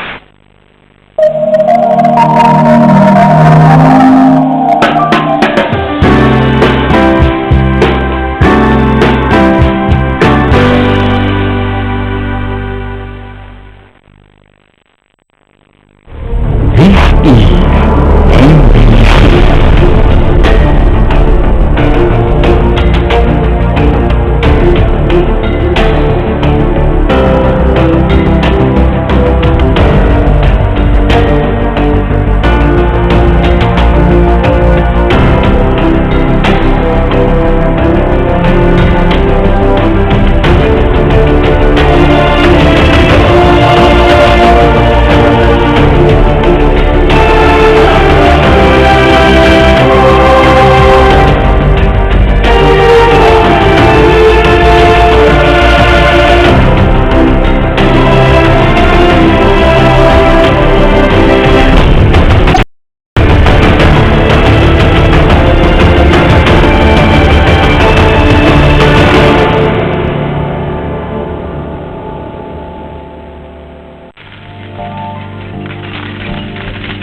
Make every tambala of your advertising budget count. Reach your target. Grow your brand with the market leader. MBC, your reliable, trusted, and mature companion. MBC, inspiring the nation.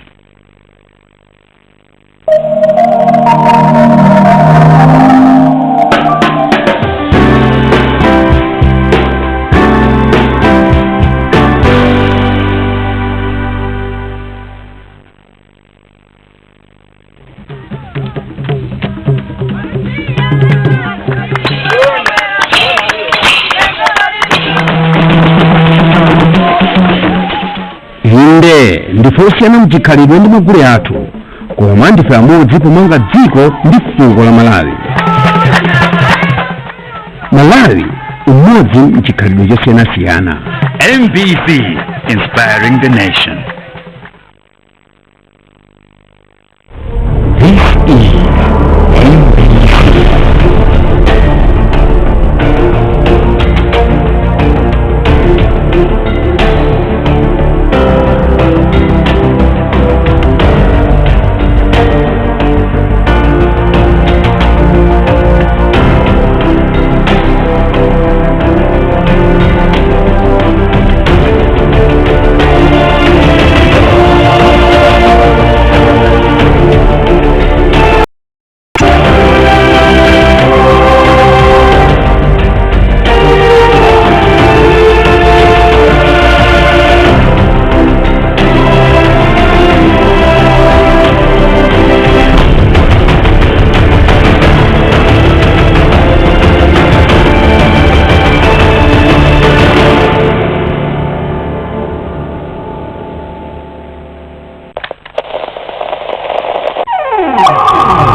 A recent study done by NSO and Matra indicates that 80.2% of the Malawian population love listening to MBC Radio 1, while the rest share listenership.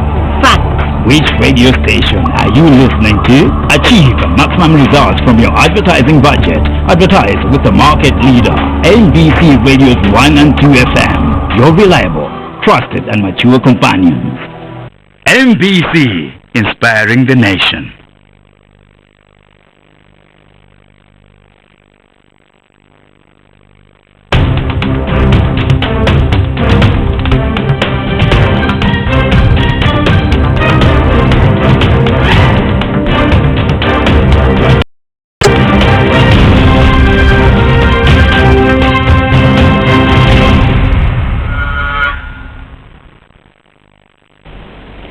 Ndine Beatrice Juma ndi mzangayo Line Mponda ndipo tafika ndi nkhani kuchokera kuno ku MBC.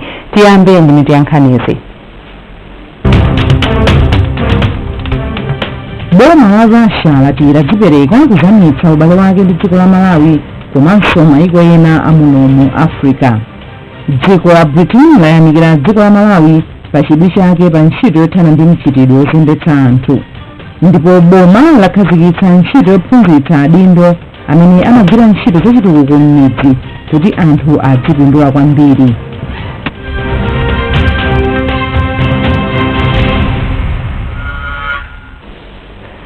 Boma la Russia lati ladzipereka kuzamitsa ubale wake ndi maiko a mu Africa potukula ntchito za malonda za migodi zomangamanga za luso la makono la makompyuta ndi zina. Mtsogoleri wa dziko la Russia wayankhula izi ku Sochi mdziko la Russia pa mgonero omwe anakonzera mtsogoleri wa dziko lino Profesa Arthur Peter Mutharika ndi atsogoleri ena a maiko a mu Africa omwe akuchita nawo msonkhano wa dziko la Russia ndi maiko a mu Africa. Tiyimbe zambiri mu ripoti ili la mtolankhani wathu George Mkandawire. Pa mgonero mtsogoleri wa dziko lino Profesa Arthur Peter Mutharika anali ndi ulemu wapadera okhala pa tebulo limodzi ndi mtsogoleri wa dziko la Russia Vladimir Putin, mtsogoleri wa dziko la Mozambique anyusi President Cyril Ramaphosa wa dziko la South Africa ndi Abdel Fattah Sisi wa dziko la Egypt. Asanapite ku mgoneroku, President Mutharika anali nawo pamwambo wapadera otenga zithu ndi mtsogoleri wa dziko la Russia komanso atsogoleri a maiko ena a mu Africa. Lachinayi mtsogoleri wa dziko lino Profesa Arthur Peter Mutharika akalankhula ku mkumano wa maiko a mu Africa ndi dziko la Russia olimbikitsa komanso kupititsa patsogolo ntchito za malonda, chitetezo, ubale komanso zina zambiri. A Putin auza nthumwi ku mkumanowu kuti dziko la Russia tsopano likulimbikitsa ntchito za malonda, umoyo, ulimi, chitetezo ndi zina zambiri ndi maiko a mu Africa. Potere naye mtsogoleri wa dziko la Egypt Abdel Fattah Sisi yemwe ndi wapampando wa bungwe la mgwirizano wa maiko a mu Africa la AU anayamba ndi kuthokoza mtsogoleri wa dziko la Russia Vladimir Putin pokonza mkumanowu. Sisi alongosola kuti maiko a mu Africa tsopano ali ndi mwayi wosankha abwenzi ndi abale pa nkhani za chitukuko, malonda, ulimi, chitetezo ndi zina zambiri. Malinga ndi mndandanda wazochitika wa tsikuli, nthumwi ku mkumanowu zikuyembekezeka kukambirana nkhani za ulimi, migodi, nyumba ndi zina zambiri.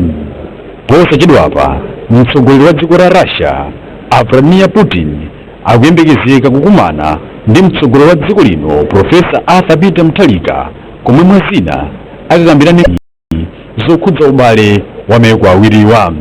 Kuno ku Sochi mdziko la Russia ndine George Mkandawire. Kazembe wa dziko la Britain kuno ku Malawi Mai Horetete ayamikira boma la Malawi kamba kukhazikitsa njira zomwe zikuthandiza kulimbana ndi mchitidwe ozembetsa nawo pa nkhondoyi. Pachifukwachi iwo ati maphunziro a polisi omwe akuchitika pakadali pano kuthandiza kuti lamulo lolimbana ndi mchitidwewu ligwire ntchito yake bwino. Mkulu wa polisi mchigawo chakumwera Asley Yusuf ngakhala ayamikira maiko ndi mabungwe akufuna kwabwino kamba kopereka chuma komanso upangiri kwa apolisi pakafukufuku komanso kuzanga milandu yozembetsa wanthu ati ntchitoyi ikuyenda pang'ono kamba kuti mboni zambiri zikumakana kukapereka umboni wawo ku mabwalo a milandu. Thokoza kwambiri mbali ina anzathu amakhoti kuti milandu iti ife tikayipeza amatithandiza kwambiri kumanga mokwanira ndithu, komanso ndidandaule anthu ena amene apezeka mu nkhani. Boma lati malamulo oyendetsera dziko lino amapereka mphamvu kwa mtsogoleri wa dziko kusankha komanso kudzoza mafumu akuluakulu pa maudindo awo komanso kuphatikiza mafumu a ndodo.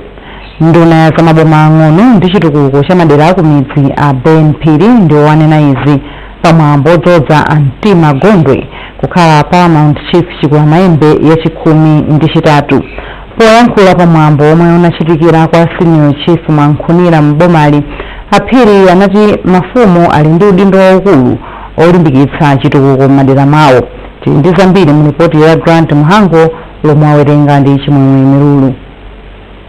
Malo mwa State President adziko lino Professor Arthur Peter Mutharika ndikudzoza inu Antima Gondwe kutsatira kumwalira kwa a John Hade Gondwe omwe anali mfumu yayikulu ya atumbuka Paramount Chief Chikula Maembe yachikhumi ndi chiwiri 12 mchaka cha 2018. Mpungwepungwe udayabuka pa yemwe akuyenera kulowa ufumu.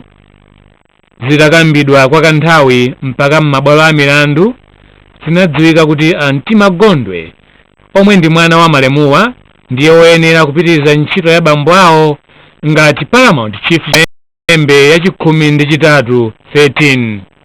Poyankhula pamwambowu omwe unachitikira ku likulu la Senior Chief Mwankhunikira m'boma la Rumpi, nduna za maboma ang'ono ndi chitukuko cha m'midzi a Ben Phiri analangiza mfumuyi kuti ilimbikitse mtendere pakati pa anthu ake kuti chitukuko ndi mtendere zipitirire pakati pa atumbuka. Ku mafumu kumayendetsedwa malamulo ochokera mu Chiefs Act. Ndi malamulo amene mumapatsa mphamvu zosiyanasiyana kwa adindo osiyanasiyana kuphatikiza president. Ndiye a president iwo ikafika nkhani yokuza Paramount komanso Senior Chief sikuti ndi nkhani yokuti amachita consult angati kusankha wina aliyense kufika pamenepo. Ndiye nimawalimbikitsa kuti amfumu amene alipo akhale ngati bambo kholo akhululuke ngati anayankhulira molakwika komanso adziwe kunena kuti zonsezo zinayenera kuchitika chifukwa cha mpando. Ndiye pano agwire ntchito ndi wina aliyense amene anayenera kugwira naye ntchito. Pamwambowu a group akawaza mawe anawakwezanso kukhala sub-traditional authority. Ndipo poyankhula m'malo mwa mafumu ena komanso mbumba yachifumu, Senior Chief Mwankhunikira inayamikira boma kamba kokweza Antima Gondwe kukhala Paramount Chief Chikula Maembe. Panali pa 12 February pamene mbali zonse opposition ndi ruling tinakhala pansi pamodzi pa annex titakhala paja opposition anabwera iwonso ruling anabwera koma chinaoneka kuti opposition pamapeto pake posokambirana anavomera kuti ayi Antima Gondwe apitirize koma chimene tikufuna kuti tikhale ndi constitution yathu. Mukati mokambiranamo constitution asayinire ndani ngati pampando pali munthu ndi anavomerezana kuti ayi akhale pa yomweyo Antima Gondwe izi koma mbuyo kusogolo sayendesa choncho yayi. Ndi zakhala choncho tinapitanso ku high court kumene ife tikambe kuti zikuyenda bwanji kumene kucha kunaoneka kuti posankha Antima Gondwe Bongororo Joseph Bongororo nawonso anali pomwepo nawonso anazuka mkoti muja kuti nawonso akuziziwa bwinobwino kuti Antima Gondwe akuwaziwa kuti akhale acting Chikula Maembe. Antima Gondwe akhala kugwirizira ufumu kwa zaka zisanu ndi zitatu. Pamwambowu panalinso mafumu ena akuluakulu a boma komanso akubanja la chifumu.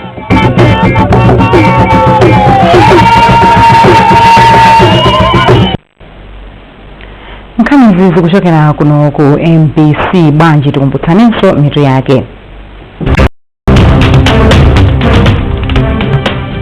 la Russia lati lazipereka kuzamitsa ubale wake ndi dziko la Malawi komanso mayiko ena amuno Africa.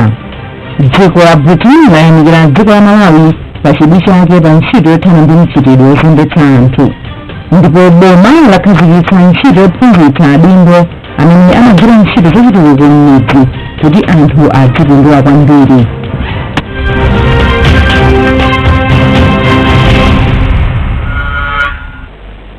Takulandiranitseni mu nkhani zathu. Bungwe la UN Women mogwirizana ndi Standard Bank komanso nduna wa zamalimidwe akhazikitsa ntchito yotukula ulimi wa mtedza pakati pa alimi akazi m'dziko muno ya ndalama zosachepera 382 million kwacha. Polankhula pokhazikitsa ntchitoyi mmodzi mwa akuluakulu ku nduna wa zamalimidwe anthu panyama m'dziko muno ukupita patsogolo chifukwa makampani ayamba kuti udzikhala wapamwamba. Ndekuti thambiyi mayi Clara Anyangwe anati zikhalidwe komanso miyambo ina ndi omwe kubwezera mbuyo amayi wa ntchito za ulimi. Mmodzi mwa amayi omwe akhala akugwira ntchitoyi akuti akudziwa kuti umoyo wawo usintha tsopano ndi thandizo lomwe lafika mu ntchitoyi. Project limene lithandiza ndithu chifukwa chakuti kumanyumbako azibambo amaona kuti onde ofunika kwambiri koma palisa agenda omwe atithandizireso kuti pasakasiyana pakati pa amayi na abambo. Banki ya Standard njomwe ikupereka ndalama zogwirira ntchitoyi ati pofuna kukweza miyoyo ya anthu omwe amagwira nawo ntchito. A Standard Bank akupereka ndalama zogwirira ntchitoyi yomwe ayigwire m'mayiko a Nigeria, South Africa, Uganda ndi Malawi kwa zaka ziwiri. Ndine Eunice Jovu kuchokera ku Lilongwe. Boma lati nsawo kudziwa momwe ankapindulira mokwanira ndi ntchito zosiyanasiyana zomwe boma likulimbikitsa ndi cholinga chokweza miyoyo ya anthu. Nduna yona zoti pasakhale kusiyana pakati pa amuna ndi akazi, ana olumala ndi zosamalira anthu mayi Mary Navicha amalankhula ku magomero kuchira dzulo pamwambo okhazikitsa maphunziro othandiza ku Mary Navicha College. Mayi Mary Navicha anati dziko la Malawi likufunika akatswiri a ntchitowa kuti ikwaniritse ntchito yothetsa umphawi. Kuli mapulogalamu ambiri boma la Malawi lakhazikitsa, ena iwo kupyolera ku nduna wanga komanso kupyolera ku manduna ena kuti tithetse umphawi pakati pa Malawi, makamaka Amalawi amene akukumana ndi zovuta zambiri pa moyo wawo. Choncho ntchito yakhala kuti ivuta kwambiri chifukwa chosowa upangiri. Chifukwa chake tinaona kuti icho chinthu chofunikira kwambiri kuti tikhazikitse mwayi wa maphunziro awawa kuti anthu amene agwira ntchitoyi awonjezere maluso awo komanso kuti ntchito ipite patsogolo. Mkulu wa Magomero Community Development College Mayi Thokozani Mtapaunga wati nkofunika kuti boma komanso mabungwe atumize anthu awo ku sukuluyi kuti akadziwe zochita akapita m'madera kukagwira ntchito zothandiza kukweza miyoyo ya anthu. Ndiyofunikira kwambiri kuti anthu enanso ambiri abwere azapange kosi imeneyi kuchokera ma district councils, kuchokera ma NGOs, kuchokera ma faith-based organizations komanso kuchokera from the general public. So ndizofunikira kwambiri kuti tipange build capacity ya anthu osiyanasiyana kuti masomphenya aboma athe kukwaniritsidwa mosavuta. German Agency for International Cooperation GIZ ndi limodzi mwa mabungwe omwe athandiza poyambitsa maphunzirowa. Ichi n'chifukwa chake a GIZ apereka galimoto ziwiri, makompyuta komanso zinthu zophunzitsira maphunzirowa ku koleji ya ku Magomeroyi.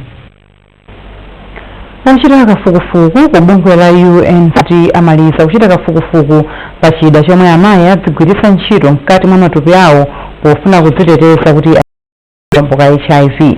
Mmodzi mwa akuluakulu a ntchitoyi Achangani Tembo ayankhula izi mu mzinda wa Lilongwe pa maphunziro ato ankhani owafotokozera za mmene angalembere nkhani zokhudza kafukufuku wa matenda a AIDS. Faith Mafriro akufotokoza zambiri. Ingana ndi Atembo kafukufuku wawo waonetsa kuti amayi omwe amagwiritsa ntchito njirayi atha kutetezeka posatenga kachirombo ka HIV, ponena kuti izi zadziwika kwa anthu 70 pa 100 aliwonse omwe agwiritsa ntchito njirayi moyenera. Iwo ati kudzera mukafukufuku yemwe bungwe la UNC lakhala likuchita zaonetsa kuti zotsatira za kafukufuku otereyo ndi zothandiza kamba kuti pakhala kusintha pa anthu omwe akugwiritsidwa ntchito pa kafukufuku otere ndi anthu omwe atenga kachirombo ka HIV. Iwo ati kugwiritsa ntchito chilipo kupewa kutenga kachirombo ka HIV ndikopindulira kwambiri amayi pomwe akuti palibe mavuto ena aliwonse kudzera mu njirayi. Cholinga cha mkumano kubwera msogolo zote zikate kuthandiza Malawi kuteteza kukachilombo ka HIV. Izi ndi njira zimene tikuchita research kapena tikufufuza tikuunika pakadali pano. Zina kufufuza kutatha koma zina zidakali mkati, so tikufuna tiyauze atolankhani za zimenezi kuti athe kuziwa mkuza so mtundu wa Malawi za njira zimene anthu angati kuzitetezera kukachilombo ka HIV. Atembo anaonjera kafukufuku anali wokhudza amayi 142 ndipo ali ndi chiyembekezo kuti akavomerezeka chidzakhala chida choyenera kwa amayi pofuna kupewa kachilombo ka HIV kuphatikiza pa njira zina zopewera kachilomboka. Kafukufuku ameneyo anagwirika ndi thandizo la ndalama kuchokera ku Southern Africa AIDS Trust SAT. Kuchokera ku Lilongwe ndine Faith Mafulirwa.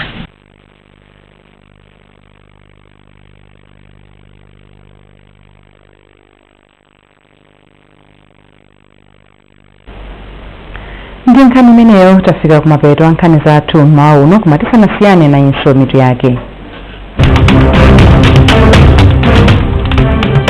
Boma la Russia lati ladzipereka kuzamitsa ubale wake ndi dziko la Malawi komanso mayiko ena amuno Africa. Dziko la Britain layamikira dziko la Malawi pa chidwi chake pa ntchito yothana ndi mchitidwe wozembetsa anthu. Ndipo boma lakhazikitsa ntchito yophunzitsa adindo amene amagwira ntchito zachitukuko m'midzi kuti anthu adzipindula kwambiri.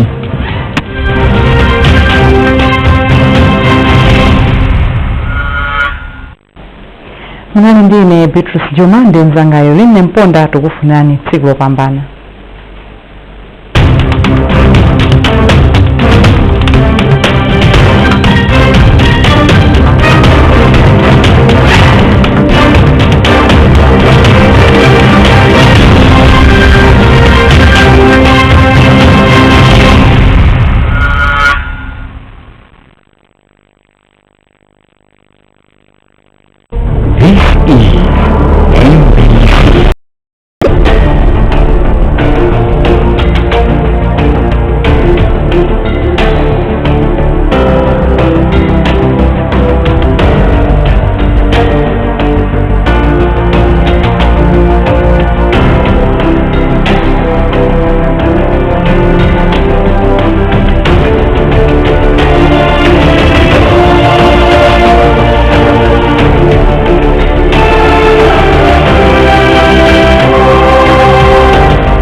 A recent study done by NSO and MATRA indicates that 80.2% of the Malawian population love listening to MBC Radio 1, while the rest share listenership. Fact. Which radio station are you listening to? Achieve maximum results from your advertising budget. Advertise with the market leader, MBC Radios 1 and 2 FM. Your reliable, trusted and mature companions. MBC, inspiring the nation.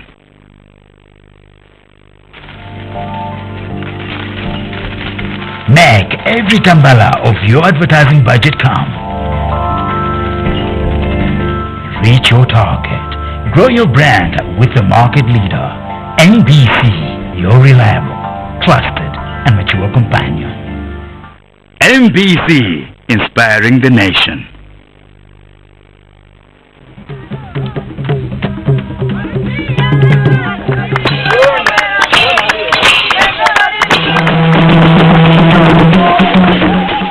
Inde ndifosiyana mchikhalidwe ndi magule athu koma ndife amodzi kumanga dziko ndi fuko la Malawi.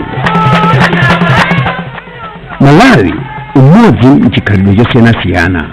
MBC, inspiring the nation.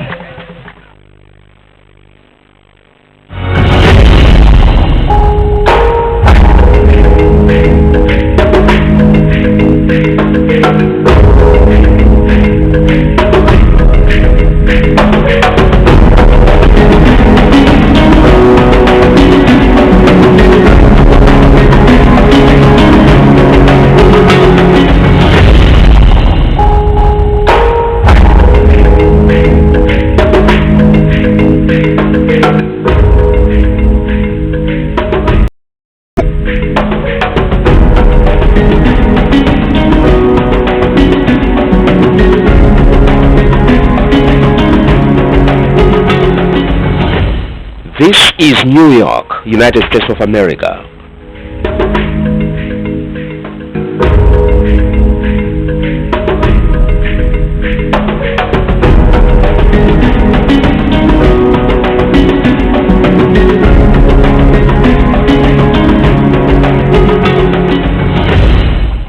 His Excellency the President of the Republic of Malawi, Professor Alpha Peter Mutharika, and the First Lady of the Republic of Malawi, Professor Gertrude Mutharika, have arrived here to attend the 74th session of the United Nations General Assembly.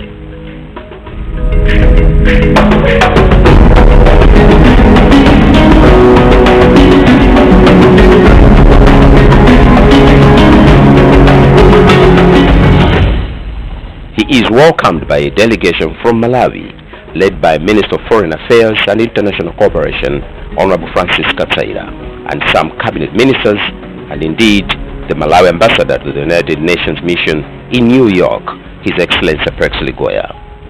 He has a number of bilateral meetings with Global Fund, Commonwealth, and a number of influential leaders here in the United States of America. Apart from the bilateral meetings, he is also going to speak on a number of events, side events, addressing on climate issues. He is the chair of the least developed countries, a grouping of more than 44 countries, and most of those countries are from Africa. Malawi will be speaking on their behalf to express our issues in as far as the impact of climate change is concerned. The United Nations General Assembly is the main decision-making body of the United Nations. Each of the United Nations 193 member countries has a vote to pass resolutions on issues of importance to the world's population. Highlights for this year include a climate summit, universal health coverage, sustainable development goals, poverty eradication, quality education, zero hunger, among others, followed by several days of speeches by leaders or representatives of the United Nations member states, who each one of them addresses the chamber in the annual general debate.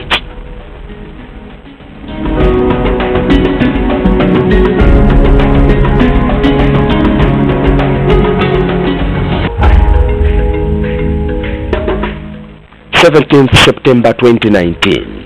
The 74th session of the United Nations General Assembly, UNGA 2019, is opened by the UN President Tijani Muhammad Bande from Nigeria. Bande is a Nigerian diplomat and academician. He took over from the Ecuadorian Maria Fernanda Espinosa as President of UNGA on 17th of September 2019. Naturally, every presidency will deal with peace and security issues. That is a permanent element for the United Nations. In the 17th, we are also prioritizing poverty eradication, zero hunger, quality education, climate action, and inclusion. All these are critical elements within the already agreed SDGs, and our task is to really take them together as interrelated, and achieving each one of them will require also progress in other fronts. The theme for this year's general debate is galvanizing multilateral efforts for poverty eradication, quality education, climate action, and inclusion. The first day of the high-level general debate is officially opened by the host President of the United States of America, Donald J. Trump. This is Tuesday, 24th September 2019. And His Excellency the President, Professor Alpha Peter Mutharika, and the First Lady, Professor Gertrude Mutharika, attended the opening ceremony of the 74th session of the United Nations General Assembly.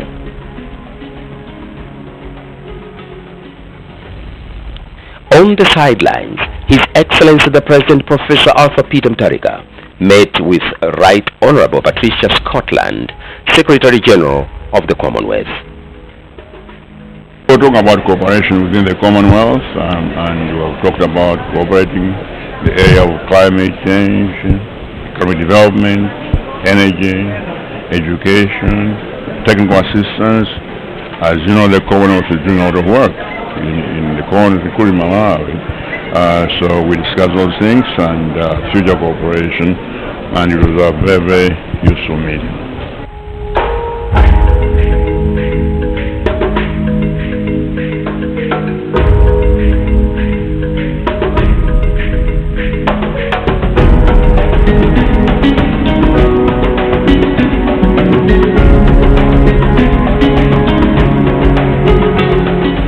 I remember with great pleasure the visit I had in Malawi, and with His Excellency we launched the Anti-Corruption Initiative. And from that Anti-Corruption Initiative, the Commonwealth has gone forward and created now the Commonwealth Anti-Corruption Benchmarks, which we are going to discuss more fully in Sri Lanka at the Commonwealth Law Ministers meeting. But it started in Malawi, and His Excellency has given wholehearted support to the work that we're doing. But we're looking too at how we develop the Sustainable Development Goals. We've created a number of toolkits, including an SDG toolkit, to help countries to deliver. And I know that Malawi has real challenges, as do we all, in terms of climate change. So we have to look at drought. We have to look at how we can make our countries more resilient and how we can try to reverse the impact of climate change more quickly to stop the aberrant consequences. And this is something which His Excellency has underlined to me how important it is to Malawi, and we are committing to do everything we can. The Malawi leader also attended the 2019 Sustainable Development Goals (SDGs) Forum, where he spoke on behalf of all least developed countries (LDCs) in the world. Contrary to the reality that our countries with the greatest potential to develop have become the countries that globally throw behind in development. The following statistics underscore this fact. Growth rate in the LDCs is projected to decline to 4.6% in 2019. LDC are hosting 30% of all undernourished people of the world. About 49% of our population don't have access to electricity. Internet access only stands at 17%. The share of manufacturing in LDCs remains low. As a result, we are forced to be importers and consumers. Unemployment of the youth rises. Bilateral official dual assistance to LDC is falling. In 2018, this assistance once again fell by 3%. As I speak, less official dual assistance is going to LDCs and African countries where it is most needed. We cannot wait any longer to change the current state of the least developing countries. We must take action now or never. Action must be taken by us or nobody will. Both LDCs and our joint partners need to double our efforts to accelerate the implementation of the 2030 agenda. Let us be creative and innovative to increase our domestic resource mobilization. At the same time, development partners must deliver their commitments. The function was presided over by the United Nations Secretary General Antonio Guterres.